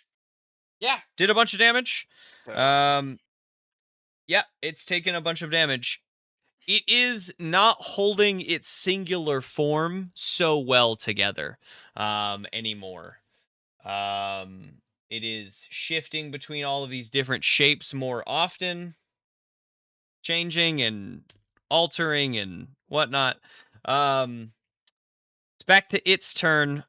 Its first attack is going to be one hand shoots out and tries to grabs Lady Death by the throat, and then a bunch of arms from the elbow come out of that arm and just pummel her like a full round of just punching in the face. And this feels like Arms of Hadar, but body. This is straight up an attack. Oh, it's an actual attack. Yeah, I'm just narrating it in a cool way. It sounded like Arms of Hadar. I was it like, oh, does that sound like like what that, Arms of Hadar would be. 2 hits on Lady Death, and they are each. Question: you said he was grabbing Lady Death, right? Narratively, yes, grabs Lady Death by the throat. I was just wondering if Lady Death had a chance if she could have tried somehow to escape it before pummeling. Not in this case. It's like Okay. This is the narrative of the attack rolls and just the moment. Okay. The throat grab is, imagine, just an attack roll. So he rolled for that basically. Okay.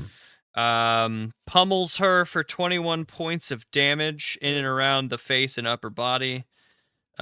She is looking bloodied, like she's bleeding from face, and looks like slumped on the right shoulder, like that has been damaged quite a bit. And that's all with one arm, and with the other arm swirls over their head. The storm comes down into a point, spiraling down, and the moment it touches their finger, they shoot it forward, and like a finger gun pointing and shooting is going to drop a cone over the stand you guys are on, and I'm about to measure a cone, and if you're in this cone, you're ready for damage.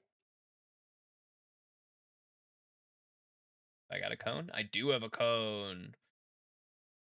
Let's say 45-degree cone, because I don't know what this is going to draw. I don't know what the shape is going to look like when I do it. Oh, so cool! That's pretty badass. That's so cool! Okay. No, it's not, because I'm in it. Unfortunately, it is a 60-degree cone. Is this a spell or an effect? I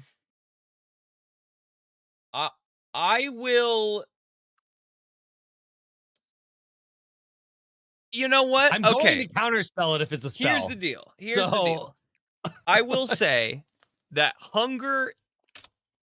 The narrative behind all of its attacks are that someone in one of 100 realities could have done this thing. That could be an ability. That could be a spell. I think it's only fair that some of them are actually spell casting in nature, right?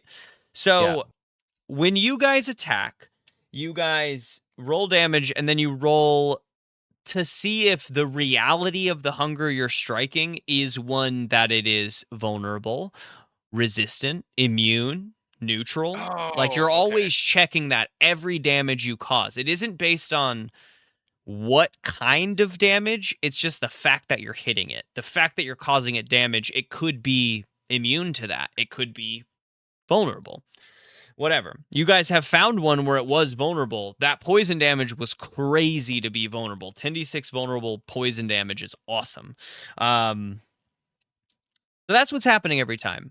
I think with this, what you can give me is I'm not going to give you that chart of like what numbers are what, but you can roll a d20 and I'll put it into the same kind of chart, and on a good part of the chart, it'll be a spell that you can counterspell. Okay. That's just a 13. straight up D20 roll. A 13 is in the neutral part, so I'm gonna call this roll a luck check. A 10 or above, it's going to be a spell. This is just all luck. Oh shoot, wrong thing. A 12. It is a spell. Counterspell. Counterspell. It is a 4th level spell, so you got to roll for it. All right, what is the roll on it? Oh, the DC equals 10 plus the spell's level. So DC 14. 14. Okay. Yep. Oh, excuse me.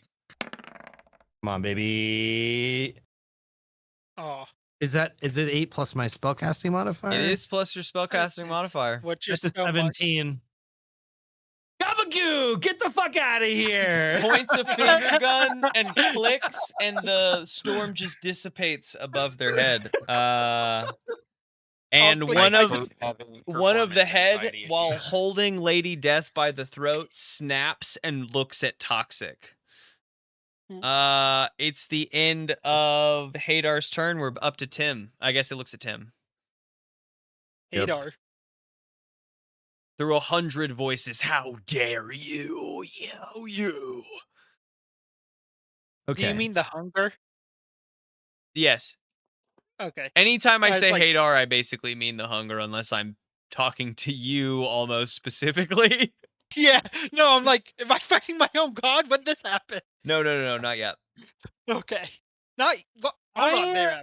I would like. You use the verb fucking though, dude. I don't know, man. Not yet. I would like to cast mental prison on him. Okay. I need an intelligence saving throw. DC 17. He's got to roll.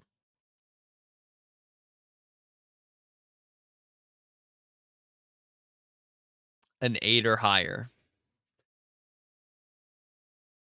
Here we go. Natural 16. Resists. Well, oh, he has to roll an 8 or higher to resist it? Yeah. He's got a fat intelligence. Oh, man. Duly noted. So that'd be a 9. No, it's a 17 DC. You said he rolled a 16 with his check. No. My DC is 17. He has to roll. Yeah, no. I'm saying he had to roll on the die to match your number, an 8 or higher, and he rolled a natural 16 on the die. Oh, I thought you were saying 16 was his roll. No. In the end, no, much higher than that. Okay, that's fine. He still takes 5d10 psychic damage. He's just not stuck in a sphere that causes him severe discomfort. Would it have been 10d10? Is that psychic? No. So the way it works is on a failed save. Hold on a minute. On a successful save, he takes 5d10 psychic damage and the spell ends. On a failed save, he takes 5d10 psychic damage and the area immediately around his space is dangerous to him in some way. Damn. Whenever the illusion takes, the target cannot see or hear anything beyond it and is restrained for the spell's duration.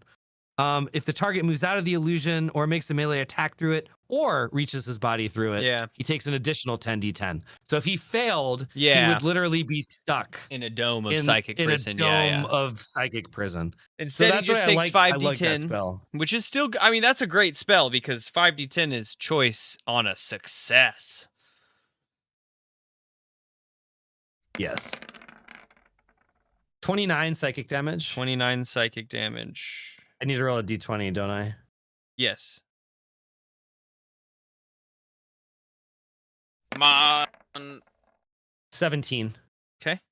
I'm guessing that was not a vulnerable one.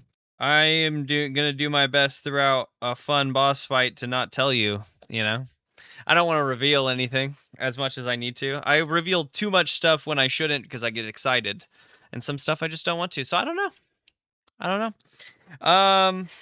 Anything else on your turn, Tim? Yeah, I'm gonna use another spell, sorcery point, and we're gonna do Eldritch Blast again.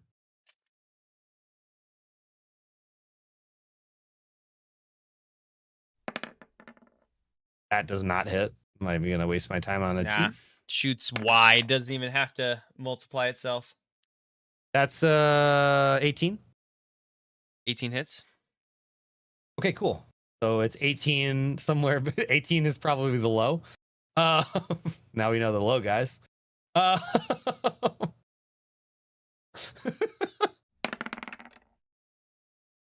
And 15 plus 9, whatever that is. 24 that hits. Should hit. Okay, cool. So that's 2d10. 2d10. Force damage. 10. And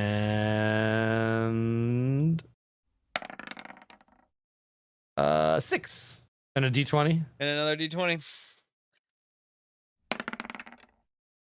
11.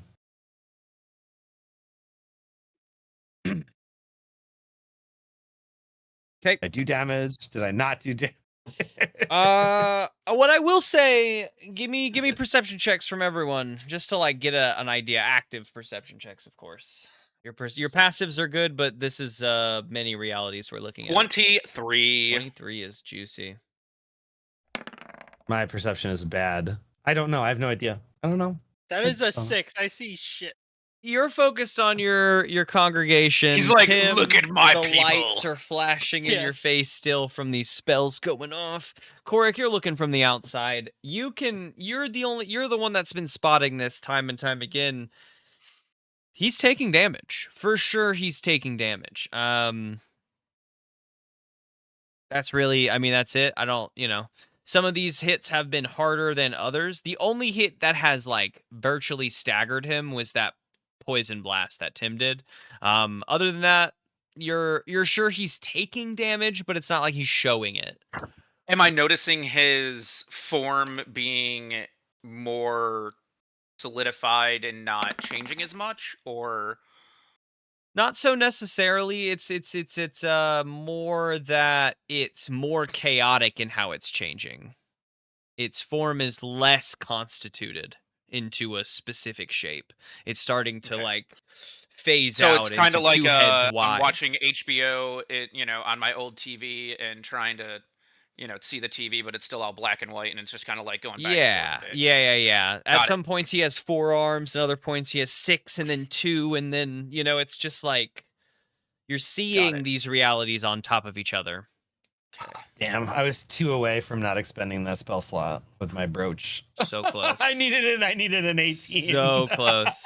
I'll be honest, I think that brooch has only worked once, and that's when you got it. So yeah, but it's the just concept. So, it's just because like level 5 or higher is an 18 or a 20, but like any spell like below level 5 is only a 15. And it like, so level 4, 3, 2, or 1, as long as I roll a 15 or higher, I get the spell slot back. It's just easier. It's much easier to roll a 15 than it is to roll an 18 or a 20. Like it doesn't. True. And we need to use big spells now because this is a big. After enemy. Tim, it's Yi. I just want to clarify. To use bonds, do we have to be like next to the machine? Or could I like make my way over to Buddha, then use a bond? Oh no, I think you could do that. I think you could. Okay. Yeah, you guys can maneuver and still cast to the bond engine. I don't see why not. Okay. Maybe you have to be within 60 feet of that black bar. Is fair. Just I'm within quickly... 60 feet. Yeah. Yes, you are. I'm just quickly messaging you, Buddha, about something. I just realized we haven't Okey-dokey. even used the umbrella yet, and we have the umbrella. Well, that's what I'm trying to power it up for.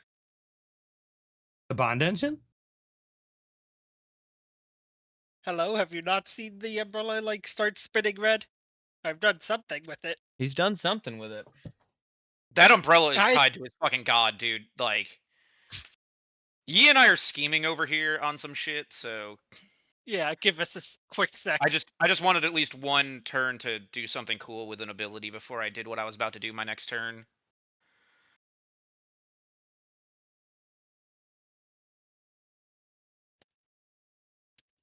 Alrighty. So, I'm gonna first move over to... I have 25, correct? Yes. 25. So that'd get me, like, right there. Can't do it till my turn, Yi, so that's close enough. I'll be able to close the distance. You can save your dash if you need to as a reaction. Okay. Right there, I think, was 25. Let me just double check. I think it was one more square to the right. Yeah. Yeah, okay. And there. And then within 60 feet, so I can. So, you know how I have a good relationship with Hardar, right? Yeah. Because of all the stuff I've done. And you know how you said Hardar's power was kind of leaking from the darkness or the hunger, I forget what. I'd like to use one of my bonds, see if I can absorb that power from him. Yeah, 100%. Take five or below. Hardar's Hadar. It's a 1d8, you said? Yeah. You know what? It's a 4 or below because you can't pronounce her name correctly. No, I'm just kidding. It's 5 or below. Hey, question. He had 6 plus a special bond with his god. So he technically had 7 bonds. I'll give you 6 or below on this one because this is... So, yeah, I agree. 6 or below still. 2. Ew. Okay. Cheated! It sounds like when I pulled all those cards again. Damn, I'm sorry. No. This one. No. This one I've been preparing for. Don't you Oh, even. God. Don't you even. my Everything's 9th level spell been to bring you set back up. if you just disintegrate right now, and you're I closer have to me, so been thanks. when I Oh. as a out of the game moment, when I go to bed at night, I consider the biggest moments in my D&D games, and I'm like always like I go to sleep thinking about these moments because like I want them to be big, or just the next spot. Like, you know, anytime we're at a good puzzle, I'm like, what's this puzzle gonna look like? Go to bed, go to bed, I'm go to thinking bed. about how to do good Falls characters, and he looks at you. How the fuck do you do this now? You've been working on this for 100 years, on and off. You might have even done some weird culty shit like in that year before we left. Like you've been doing this a lot. You have your congregation. You are emboldened and infused with all of the energy they are giving you.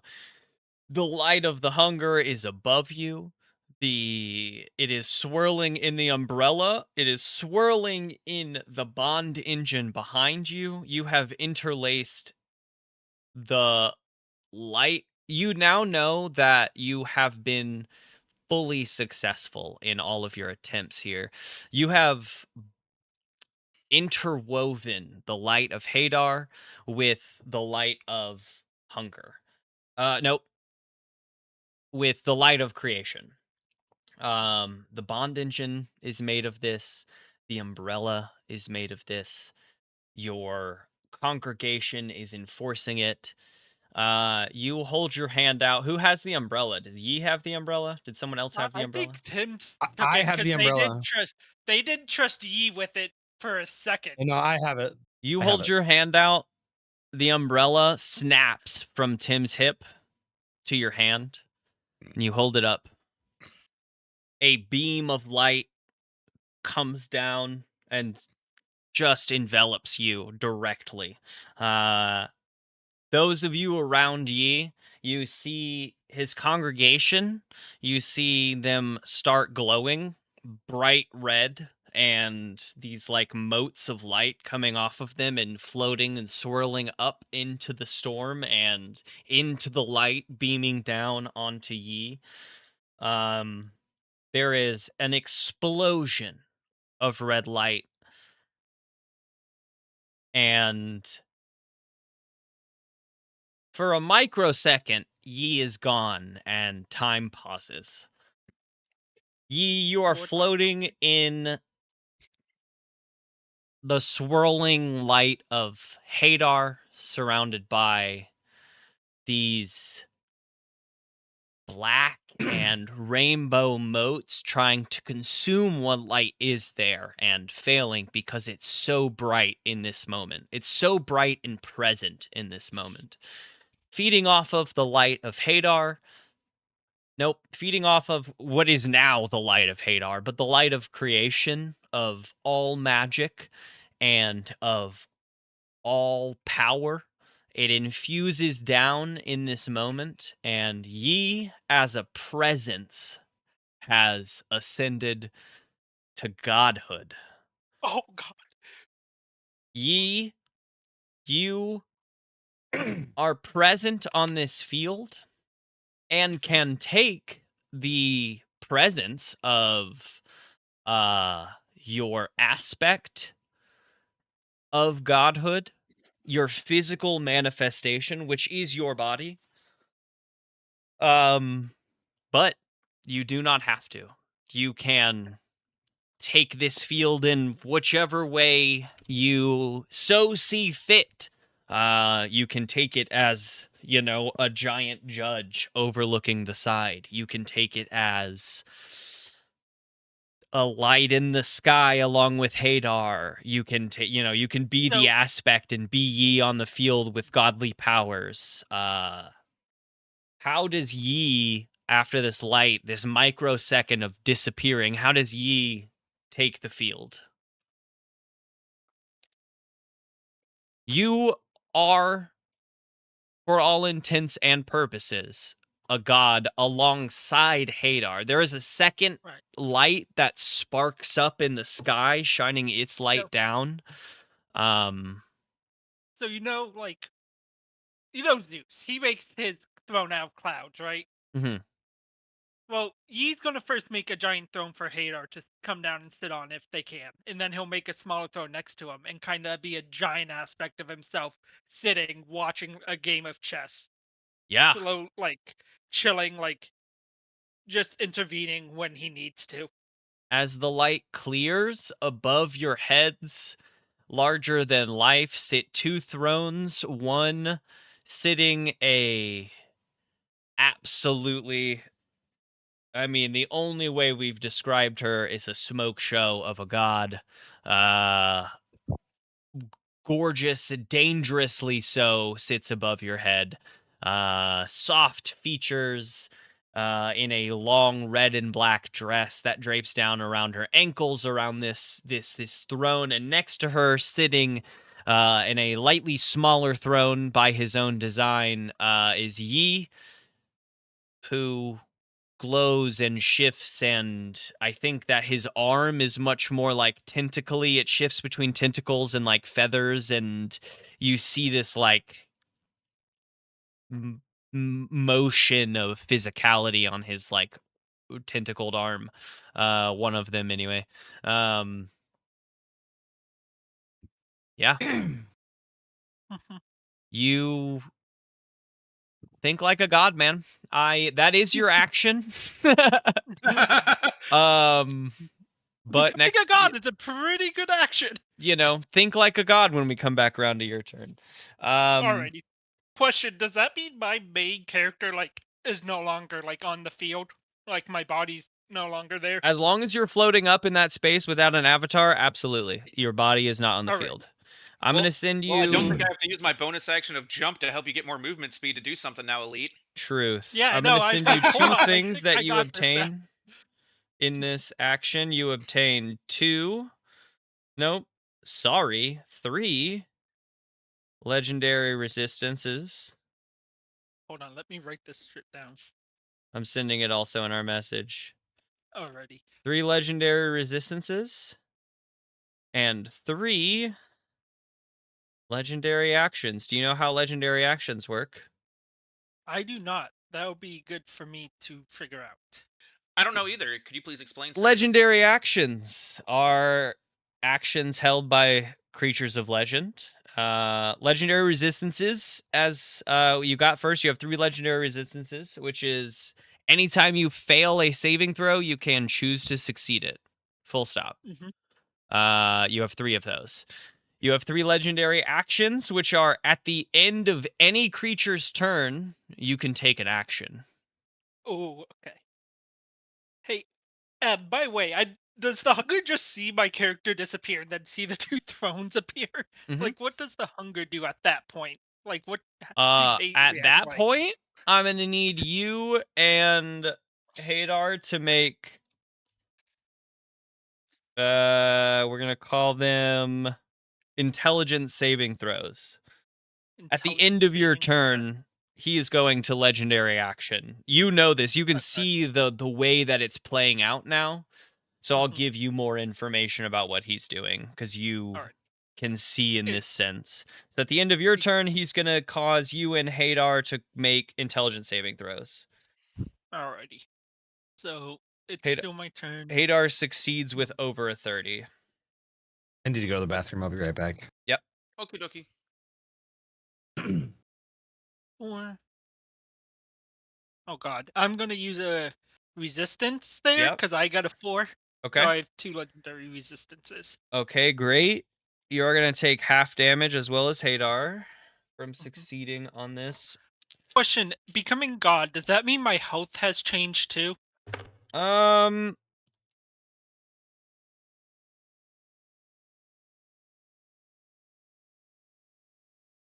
much?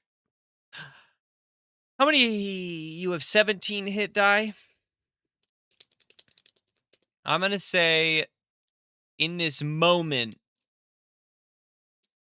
you gain 5 full hit die. So you have D8 hit die. You gain 40 health to both your max and your current.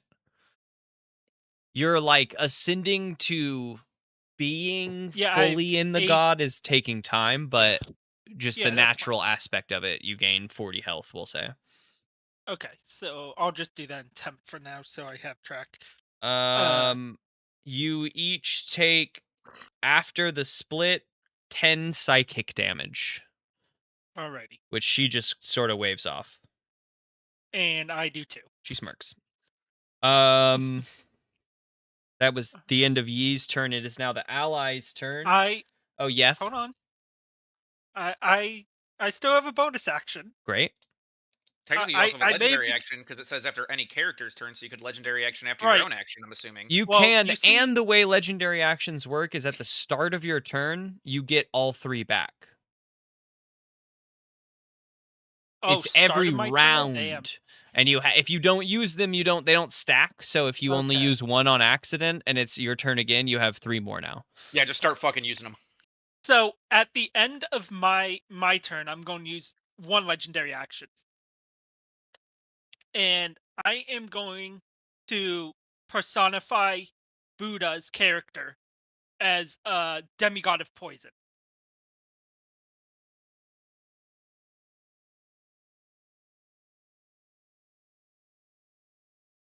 I think the way that makes sense in my brain is that using Yi's action, you can go into that thorn mode without your own action on your own turn. You know what I mean? Okay, awesome. That like aspect of the thorn. I could do that and then attack with it in 1 turn. So it's at the end of Yi's turn, you have the allies, and then it is your turn again. But yes, yeah. So like on the end of Yi's turn, you can basically turn into that thorn aspect. You're just gonna chill over there, me. Do you do it? Ready. I do. Yeah, for sure. What does this look like for Korik to? Oh god, I haven't done this yet, but oh man, you talk about things you think about when you go to bed. I've been fucking thinking about this for 2 fucking years. I know. So, in the split second in which Yi disappears, we have already been communicating as he was making his way to me. We were gonna try to get him behind the hunger. So I was gonna try to cast jump on him so he could get behind him. And then on my turn, I was actually gonna try to summon his boss or his god. Mm-hmm. But so he disappears, and I just see him start to kind of go up. I just kind of smirk, and then all of a sudden, I just look down. All the hair on my arms just stands up. And what starts as almost like a goose pimple, just the thorns just start to sprout out of my arms. My shield that's on my back all of a sudden is absorbed into my back. My bow into itself. The quiver is gone. I grow. I have to get this right. How many fucking feet do I grow on this now? I also gain 3 times 17 temporary hit points. I think I grow 30 feet in the air. Mm-hmm. You're Yeah. big now. You're a big creature. Yeah. I will say, since Buddha's becoming a demigod, could he go like 50 extra feet in the air instead? Since with the god's power technically in him. I mean, I am granting him basically him to allow to be able to use this action, if that makes sense. Okay. Yeah. Like you're giving him virtually an extra action to expend this and become much stronger than he I also just got 15 is. or 51 extra hit points. So yeah, you. Yeah. Why don't you roll no, I was just wondering. Roll me like an Arcana or Religion checky. Okay. Okay. Walking around is tough some days.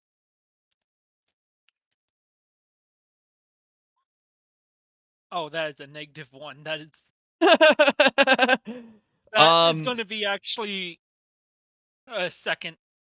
No, no, this isn't a like a saving throw. This is just an ability check. You're tripping up over how much power you have. So you grant him this action in having to pull back, like blasting him with too much. You know what I mean? Just raw power. Yeah. Okay. So I also gain bark skin. And it's actually 85 temp hit points since I'm level 17 now. Or I get that at level 14. My AC is now 17.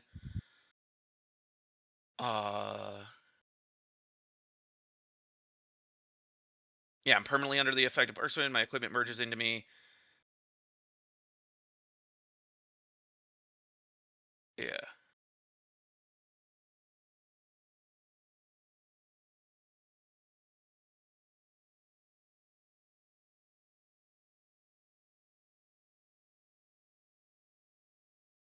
And you're right. Now in this form B, I can shoot bramble thorns like they're a fucking missile. Yeah. And then they do explosive damage as the seed pod, and then they pop open for the bramble thorn. So, yeah. So I'm just fucking Magilla Gorilla over here. Where are you at? We make you bigger. Right I move myself off to his side. Yes. Yep. Yeah, you're like immense on the battlefield. Immense. Yeah. Buddha spirals up, black thorns overtaking Korik. Korik spirals up, black thorns overtaking, just creating this massive, like, upper half of a body of a thorned creature. And you can move along just as that, right? Yeah. And poison, since now anytime I get attacked by a melee attack, I do poison damage to whoever hits me. So at the tip of these thorns, it's just almost like oozing little driplets of poison already. And they're all like bright white tipped, so he looks like a starry night sky if you just are looking at him. That was Meanwhile, Tim is still a dwarf. Double end of Yee's turn. Yeah, right. Now it is Jeff's turn. Now it's Jeff's turn. Can Jeff do anything else cool to me? You know, Jeff's just like, Bethel, where'd you go? Tim wants to be a dog. You'll get there eventually. You have to pay tribute first. Buddha's been paying me off. Yeah, no, Jeff It was a can't do ploy for the anything. last 200 years of him, me being all mad to him, wanting to kill him. I secretly, when he stole my money bag, I just tossed it to him. So Ye caught on to that. He's pretty quick. He noticed. You can't get behind somebody who goes for money that easily. So that is, I said, 30 feet of movement. I pulled all the strings so you would actually be underneath me when I was at my job when we first started this. Like, I fudged the paperwork so you didn't go to someone else. Yeah. I mean, that's the wild thing is someone fudged the paperwork. Lucretia did, in fact, fudge the paperwork to make sure that he would go under you. You'll go here to protect. You'll go there and you will protect Tim. And then time for a second legendary action. The end of Jeff's turn. Oh yeah, Tim. I don't know. You might have stepped away. He gets the 3 legendary actions. Each of. Okay, I don't know if you were back for that yet. Mm-hmm. Okay. Now, second legendary action. I've played a demigod before in campaigns. So I'm somewhat familiar with the mechanic. Cool. Our Reaper friend over there is going to get all their life back. Mm. I don't like how they were hurting. I don't like how they were hurting. Give me an Arcana religion check with advantage. First one is a 3. Second one is a 5. You Dice are hating curl me. your fingers out and try to envelop Lady Death in the light of Hadar. But you see Hunger like grip down and a swash of black light pours out and kind of overtakes that. Seems that they're able to fight back a little bit against that light. Alrighty. That would be the end of turn of Yi and his magical guys, unless his all his followers are still around chanting. The followers are still in supplication, like dropping, giving praise to what they always knew would occur. At the end of Jeff's actions, Hunger is going to just assault Lady Death. Boom, boom, boom, boom, boom, boom. You see just punches raining in on her. Meanwhile, it's dead eye contact with Yi, just like punching her over and over again. Only one hit though, because it was not focused on what it was doing. Just focused on Yi. For some damage. All right. She's not looking great. She smirks and she is going to 1 second.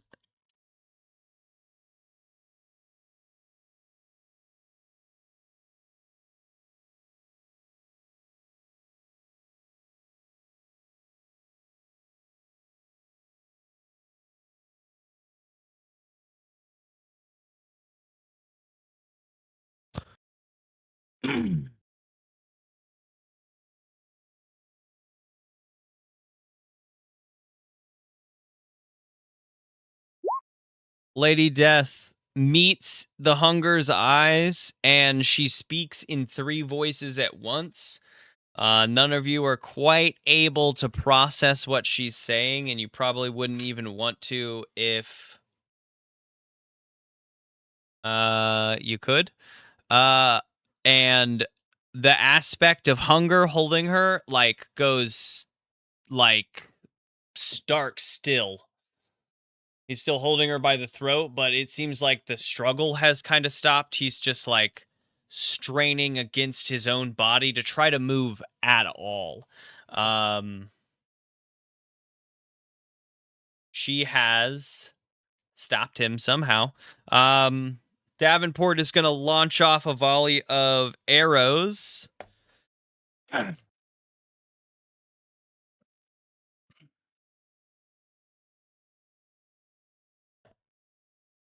Okay, he hits all 4 arrows. Damn. Anyone give me a active perception check? Got you. I'll actually let him do it. He's got the best perception. Yeah. 12. I rolled a nat 1. Maybe Nat I one should to do cometh. I was about to say I'm about to try anyway. Yeah. That's a 17. Ooh, okay. That is the lowest perception I've rolled this entire campaign, by the way. It has been, This is yeah. the one time you see from on your time on high. The hunger did not shift forms to try to like dodge, right? It was stark still as it took all 4 shots. Wow. In fact, I'll give it disadvantage on its check, but it succeeded. Good. I really hope it starts like damaging them and trying to. It's not looking great. It's not able to like hold its form in one place. It's shocking to the side and shocking out. That is the end of the ally's turn. Legendary action. 2. That is my 3rd legendary action to my next turn. Mm-hmm. Okay, so this field we're in, you said it is the hunger, right? Yes. Okay. So would I be able, let's say Yi stands up from his throne, throws his tentacle down on the ground, and infects the area? Would that be possible? Like slowly transform the field to more of a home advantage for his team. Like more forest like for Buddha, more spell like for Tim and where he is, like tentacle wise for his followers. Yeah, give me a spell attack roll, whatever your spellcasting modifier is, plus proficiency, plus your roll. So let me check that out. I'm going to say a DC 20. Okay, so that is so. I got a doozy of a turn plan next turn, guys. I'm stoked, Tim. If it works. If it works, it's going to be really nice. I've never been this formed, so I'm fucking stoked as a motherfucker right now, because I was like, man, I don't want to have to go 2 turns to do something. Yeah. 25. Oh, let's go! You shoot your tentacle down and it hits the center of the arena and it detaches and you see a tentacle left there, and over the next few seconds that starts spreading out and you see more tentacles growing up and like slapping down on the hunger's light and leaving another tentacle to come up. Slowly from the center of the arena, your realm begins to grow. I'm going to do a black ringed circle to state its movement. Allies in it are uninjured. We'll say it starts off as a small circle. Wait, what? Yeah. Like I get all my health back? No, like being inside of it. I don't mean enter it. Yeah, it won't hurt you. It will not affect you, but will affect others. I made this more advantage to us than to the hunger. Yeah, it's in the center, like right underneath Buddha, and it doesn't do anything to you. The tentacles ignore you; they don't wrap around you, but it is beginning there. We're back at your turn, Korik, top of the order, center of the field. Oh, I'm so sorry. At the end of that legendary action, he's going to use a legendary action. Lady Death is going to make a Constitution saving throw and fails. He puts his other hand right on her and rips her in half. Do I lucky egg it? Yeah, lucky egg it. Lucky egg. Reroll. She needs to roll above a 12, 13 or higher to succeed. She rolled an 8. Oh well. Grabs her and rips her in half. That's what it looks like. He's hand on throat, grabs her by the face, and just tears her in half. At first, you guys are literal. My girlfriend! Oh, dude, Tim's getting pissed now. Rips her what looks like in half, like down, and then tosses her body to the side. I'm just envisioning like Scorpion just ripping the spine out and just throwing it.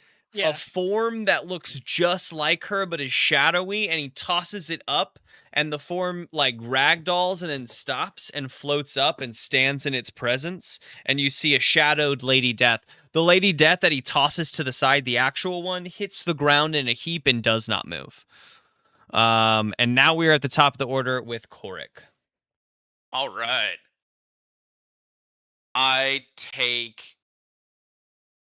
What is my... No, there's no mention of any of this. What does my movement do when I'm like this? Am I still stuck at 35 feet? I do think you are stuck at 35 feet because the idea is like big and bulky, not fast. Okay, got it.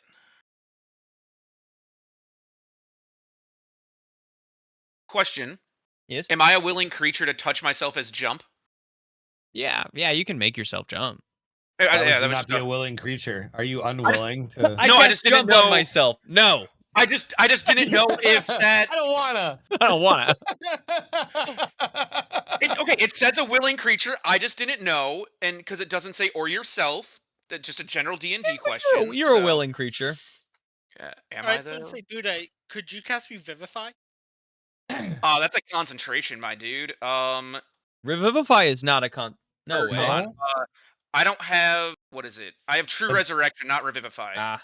I knew you had Resurrection. I wasn't sure. It is touch. I'm pretty sure.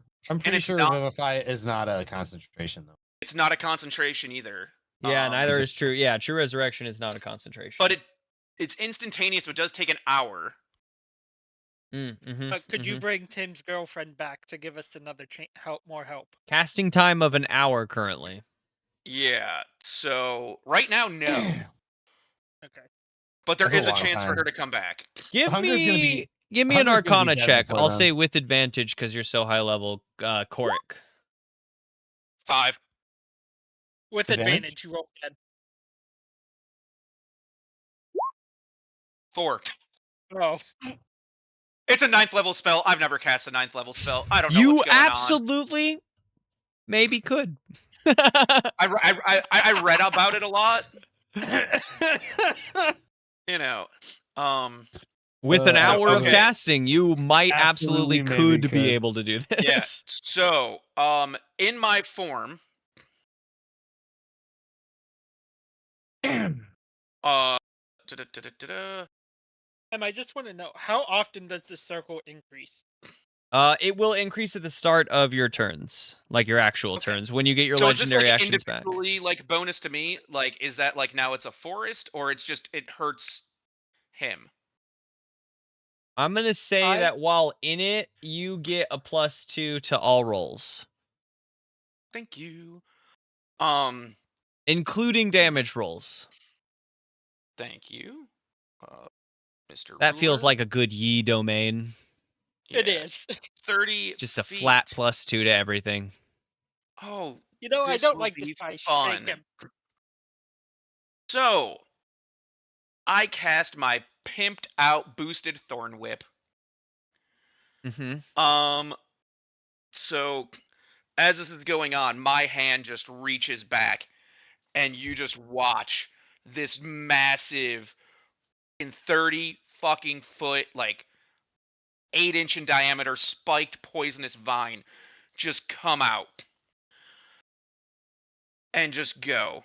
And Elite, I do have an out on this, just so you're aware. I am considering. All right, so spell attack roll. Does 29 hit? Yeah. Let's see. So 29 minus 11 is how much? 18. 18. Hold on. Question. When I made this form, I no longer had my extra fun stuff in my backpack, right? That stuff just went away temporarily? Yeah. Like, what are you talking about? What do you mean? My item that makes me crit on lower than 20. Crit on lower than 20? What are you talking about? If he gets a 19 or 20. I was trying to see if it was 18, 19, 20, or just 19 and 20. I think it was 19, 20. Okay. Yeah. Your new weapon that you made? It's not a weapon. It's your like spellcasting focus, yeah. Makes you crit on, or yeah, that you made with your 19 or 20. My pendant of critical healing. Yeah. So. That's a healing specifically too. Oh, you just said I crit on 19 or 20 rolls is how it was told to me. Wait, that can't be an amulet of critical healing. That just doesn't make any sense. I just think it's a pendant of critical healing. It says all healing spells add additional 2d4 healing. Also, I now crit on 19 and 20 rolls. Is exactly what you told me. Yeah. I guess that's like spell attack rolls. I guess that's true. Yeah. Okay. Yeah. Oh, this was like the supered up thing we got from the ship. Sure. Yeah, that makes sense. Okay. Anyways, that's an 18, so it's not a crit. don't forget you get a +2 to every roll when you're in the. True. I mean, so that'd be a 31. Yeah, So. yeah, 31. Yeah, I still hit. Yeah, So, but won't that jump up to 20? No, it doesn't jump the natural It roll doesn't hit a nat up. 20. It's just an addition to the roll. Okay, so I roll do like that thought, though. 4d6 for my basic damage.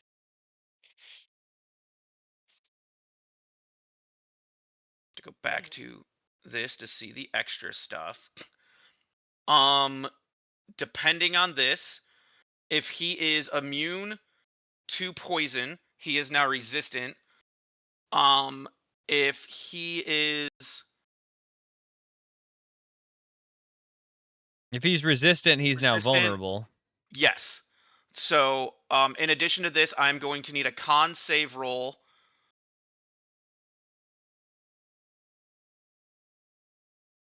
to see about the poisoning. 27 on a con save. Okay, well, he's not going to be poisoned then. But he takes the damage nonetheless. Yes. Roll a d20 with that, and this will really be different than a normal d20 because you're changing his vulnerables. All right, so I did 13 for damage. 13 for damage. And now just a d20.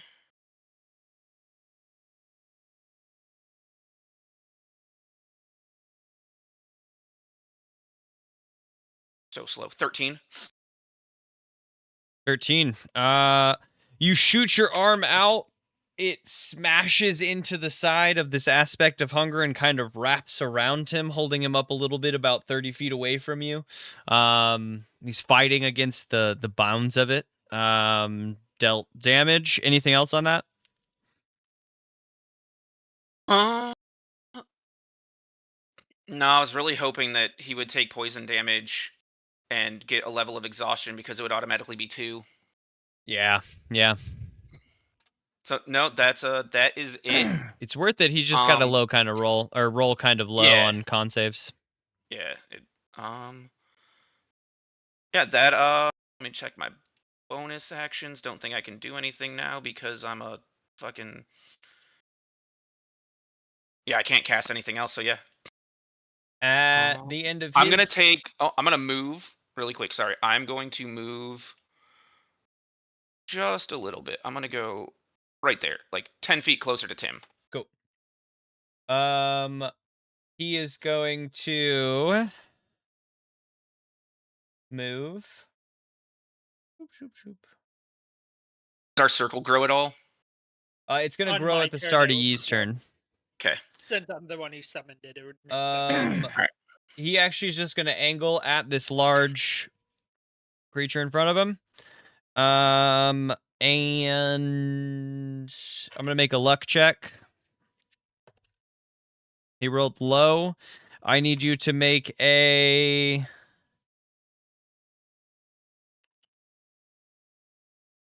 He's hitting you with fire. Dexterity saving throw. You said he's hitting me with fire? He is. I'm resistant to fire? No doubt. So you said a dex save? Yep. 21, that's a nat 20 on it. Ooh, okay. Only half damage, no other effects. Even with my resistance and a nat 20, would that be no damage then? No, no. With your resistance, it's just half. Oh, I guess it's a quarter damage. It's half of half. Okay. Because you're already resistance and you take half damage. Let's see. All right. And Lady Death is already dead. So you take 3 points of fire damage. And he cocks one of his 10 heads, to the side, and they all then cock to the side. And then one of the heads snaps up at Yi, and another arm points up as most of the heads are still looking confused at Korik. And I need Lady Death and Yi to make... Let's see, he tried intelligence. Constitution saving throws. Saves, okay. Lady Death gets a nat 20. No resistance needed. Yeah, because she's just her spectral form now, right? She is present on the field. She is making these saves. Yeah. That is a 9. That is a 9. Do you want to burn a legendary resistance, or do you want to take it? Do I have right now? Oh, I'll take it. Let's hit it. Wait, I just want to confirm. I don't get my legendary resistances back. No, those turn? are on a long rest. Just so okay, you know. I want to confirm. Yeah, legendary actions are every turn. Legendary resistances are on a long rest. Okay, yeah, no, then I'll take the damage. Players are not supposed to have legendary actions. I've been thinking about that for a really long time. But you're a god, and it doesn't make sense for you to not have god things. So, you take 13 acid damage, and Lady Death takes 0. He kind of just brushes off his shoulder like that. That burned a little, but nothing bad. And then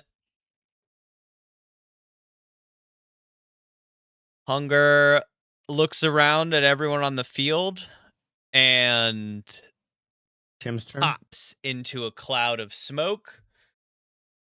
And the smoke sizzles away. And it is, in fact, after Hadar, Tim's turn. Is he gone? He is not standing where he was. Actually, so sorry. At the end of his turn is the Shadow of Lady Death. Shadow of Lady Death is going to swoop down and just try to fucking full swipe across Korik with her scythe. First, it's an attack roll of 16 to hit. Korik, what's your AC? Buddha. It is 17. I forgot I muted my mic. She swipes up in a huge arc across your body, but it literally just breaks some of the vines and things surrounding you. It doesn't even break through. Now it is Tim's turn at the end of Lady Death's turn. Wait, that was Lady going to Death be attack bad. me?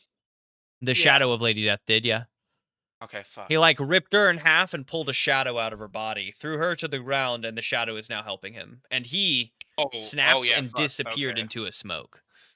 Okay. We don't quite know unless anyone wants to give me active investigation or perception checks. That would be a Do Buddha. we have to do that on our turn, or can we? No, do anyone now? can give it as 18. he disappeared, but it is Tim's turn. 18 perception. As she's swiping at me, I'm trying to realize what's going on. Mm-hmm. 5 in perception. I'm too busy looking at my subjects. Nothing on an 18, huh? Crazy. God. Buddha, you see that as the smoke drifted up, you see that you saw the shadow drop into the floor and is a part of the dome around you. It's not like he's hiding. It's like he's joined his body, if that makes more sense. You know what I mean? Like he's not hiding in the darkness. He's just retaken a part of the environment. How far up? Question: can we attack the dome? Yeah, it's all around you. Anywhere you can reach that pink he's wall is part of the dome. Part of the dome too. So. Okay. All right. So that might not change what I do. How high is the dome? Above your head, about 50 feet to any side of you. You can measure, and I think we can get that. All right. That doesn't change what I do. All right. So first thing I'm going to do is I am just going to cast Synaptic Static on the dome, I guess, because he's in the dome. Yeah, it's just the whole kind of dome. This is the whole kind of dome. So I know it's a high saving throw, but I need an intelligence save. Intelligence is really good for him. I know. I'm just sharing as I go to roll. 8 plus a number equals higher than 17. Higher than 17. Okay, that's fine. He's still going to take half damage. He's going to take half of 8d6 psychic damage. He just doesn't have a d6 subtracted from his from his all of his rolls, all of them. Attack rolls, ability checks for 1 minute. Pretty nasty. I've seen it, yeah. So I've seen you use it actually. Hold on. So 8d6. And then I just had to check the mechanics on Quicken Spell. So that is half of 26, which is fine. Then I'm gonna use some of my sorcery points, which turns any spell that has a casting time of 1 action into bonus action. And I am going to cast Abu Dalzim's Horrid Wilting on the dome. I need a Constitution saving throw from him.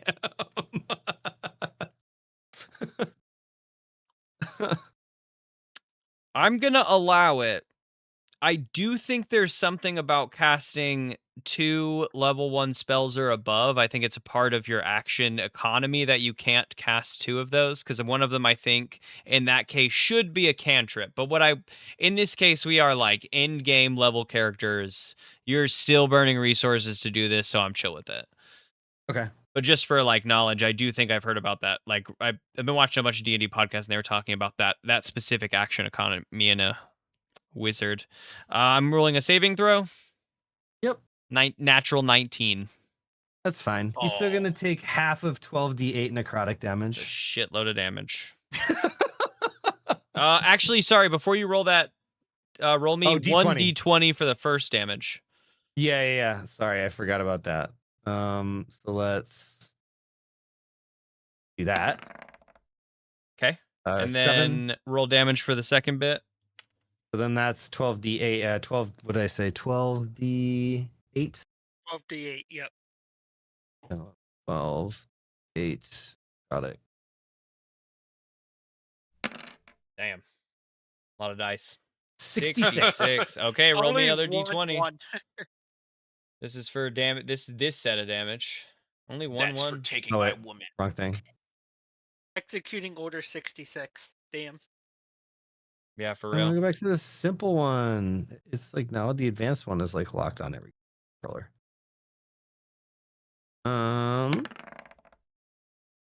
14. Okay. Damn.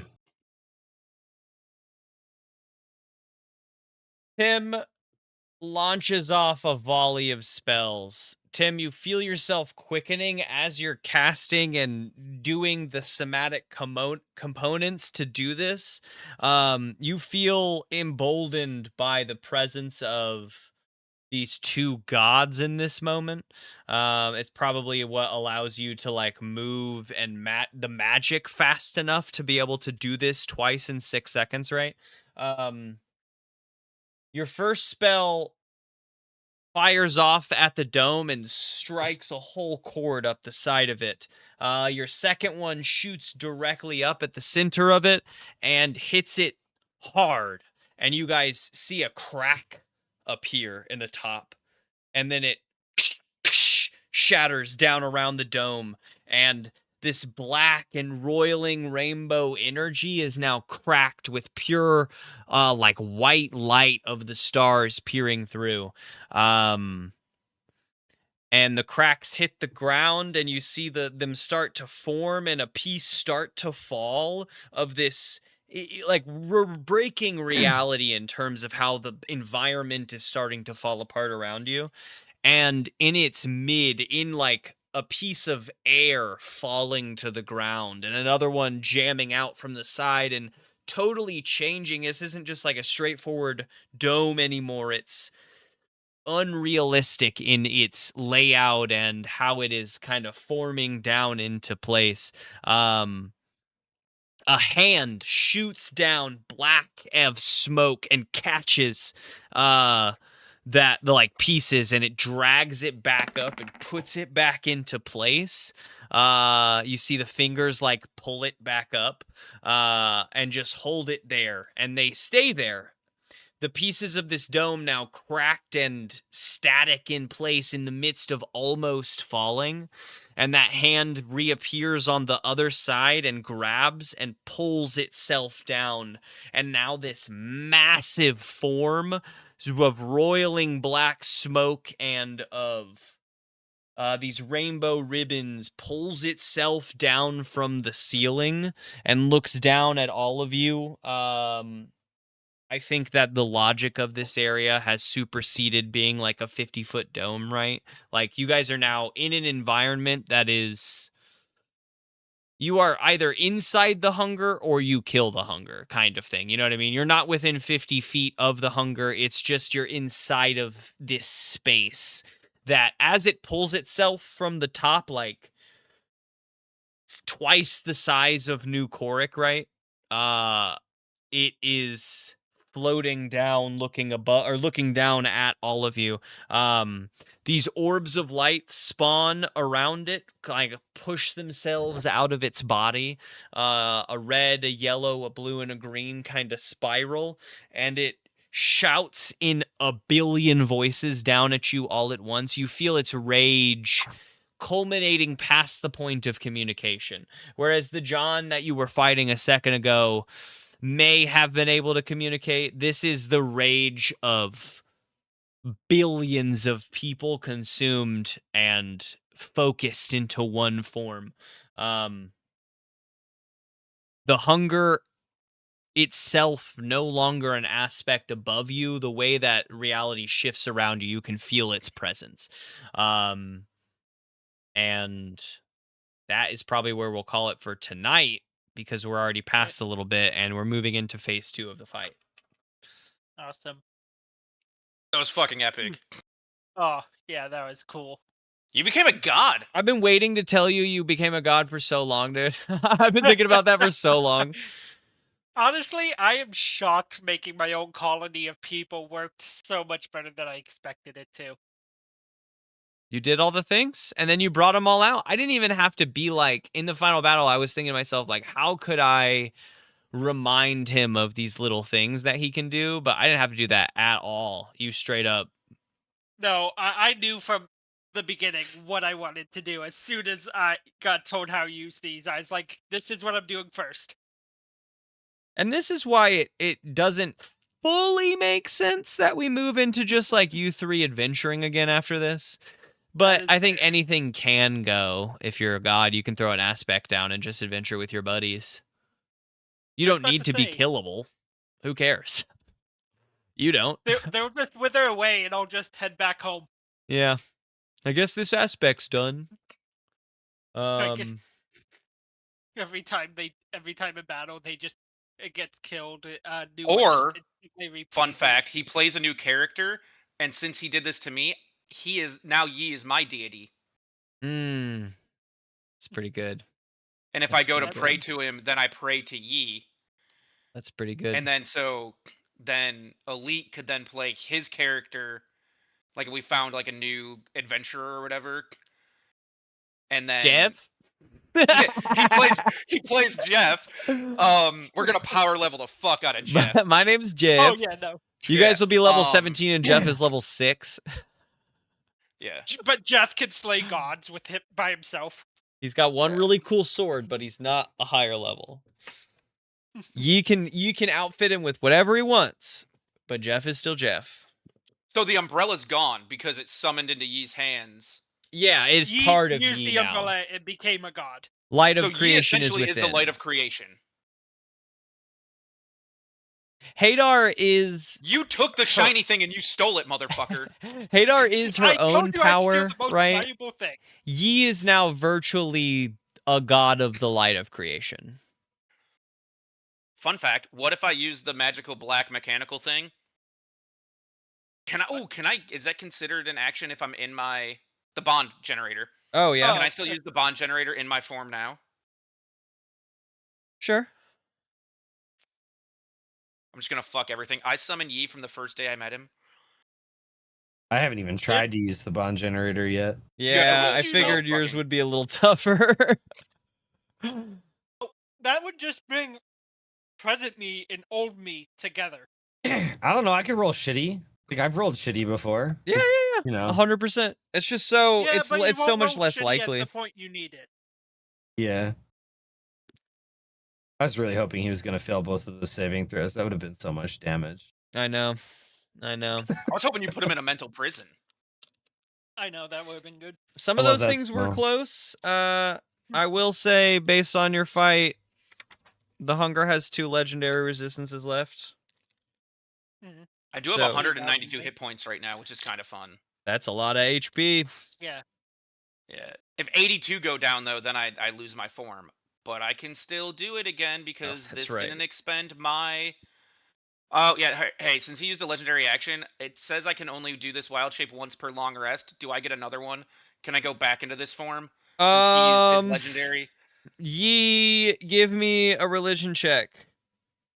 Will do. Hold on, I'm walking with my cane. Oh. I get up to stretch my legs every once in a while with For a sure. cane so I don't get sore. No doubt. You wanted me give you a religion check. Yep.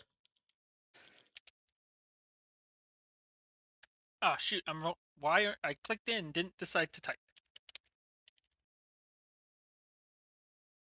How's a 16? A 16 is really good because it means that Korik didn't expend his My wild use. shape. Yeah, so if you go down, you can do it again. Also at level 17, I think I can almost pick any fucking actual wild shape animal I can turn into. True.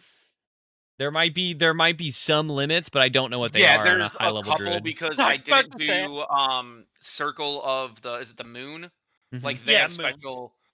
special characters. Yeah, only they that can go can even change. higher with that CR. I don't know what the CR is at your Yeah. level, but there might be something that gives you a Half. stat block that you're like, oh, I love that. Yeah.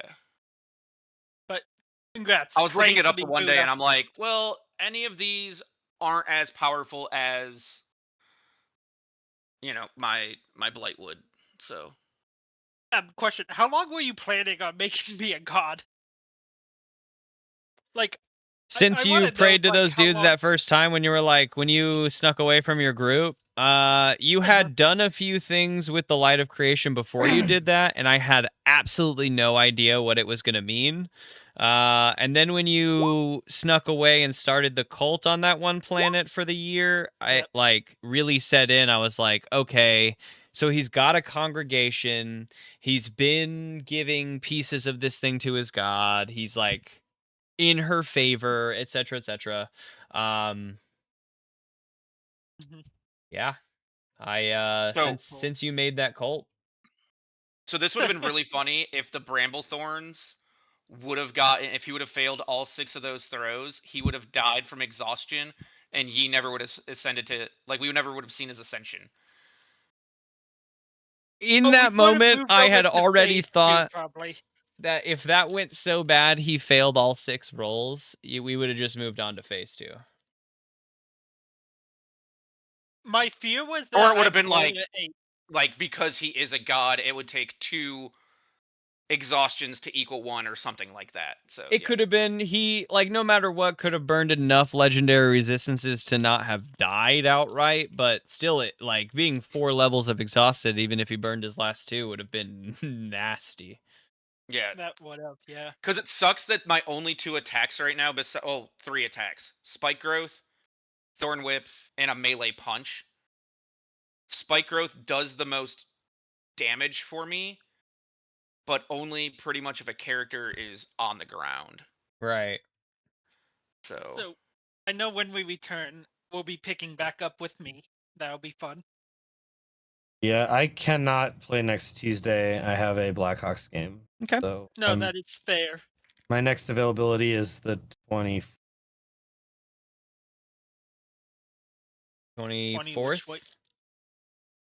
Yeah. We'll plan for that day. I should be able to. I just will be on my phone because my computer will be down in Florida still for moving stuff. Should be fine. I should be able to do the 24th. I would be unavailable on the 31st. Okay. Let's just aim for the 24th for Plan now. on the 24th to wrap our campaign. Yeah, and then it gives them time to do some Pokemon stuff. I found my classes the other day. I think I have like 2 of them. They're all ranger based, but we'll see. I don't even really know what it's going to look like when we do it. I just want to say, just so you know in the future, and we clear it up now, that if Buddha and I mention a time without a time zone, it's most likely going to be EST. Yeah. I just slipped up on that this week. You don't normally do DDAD on a Tuesday though, so that was probably like a super rare. Yeah. That's super rare. And if I do, usually I cancel everything else, but it worked out time-wise that mistakenly time-wise. It's still good. I think now we're entering phase 2, so I was kind of happy that this one broke up into 2. Yeah. No, definitely. Yeah, this would have been quite a bit longer if we tried to jam it all in. All right. We'll reconvene on the 24th. We'll see. Thank you very much. Good fights, boys. We will come back and continue final boss fight. Marking me down to 5 props. I'm gonna go raid out, guys. I'm gonna hop out of Discord. And as for everyone else here joining us, watching along, I appreciate you all coming to join. We'll be back again later, not next Tuesday, but the Tuesday post to continue and wrap up our sessions in this campaign.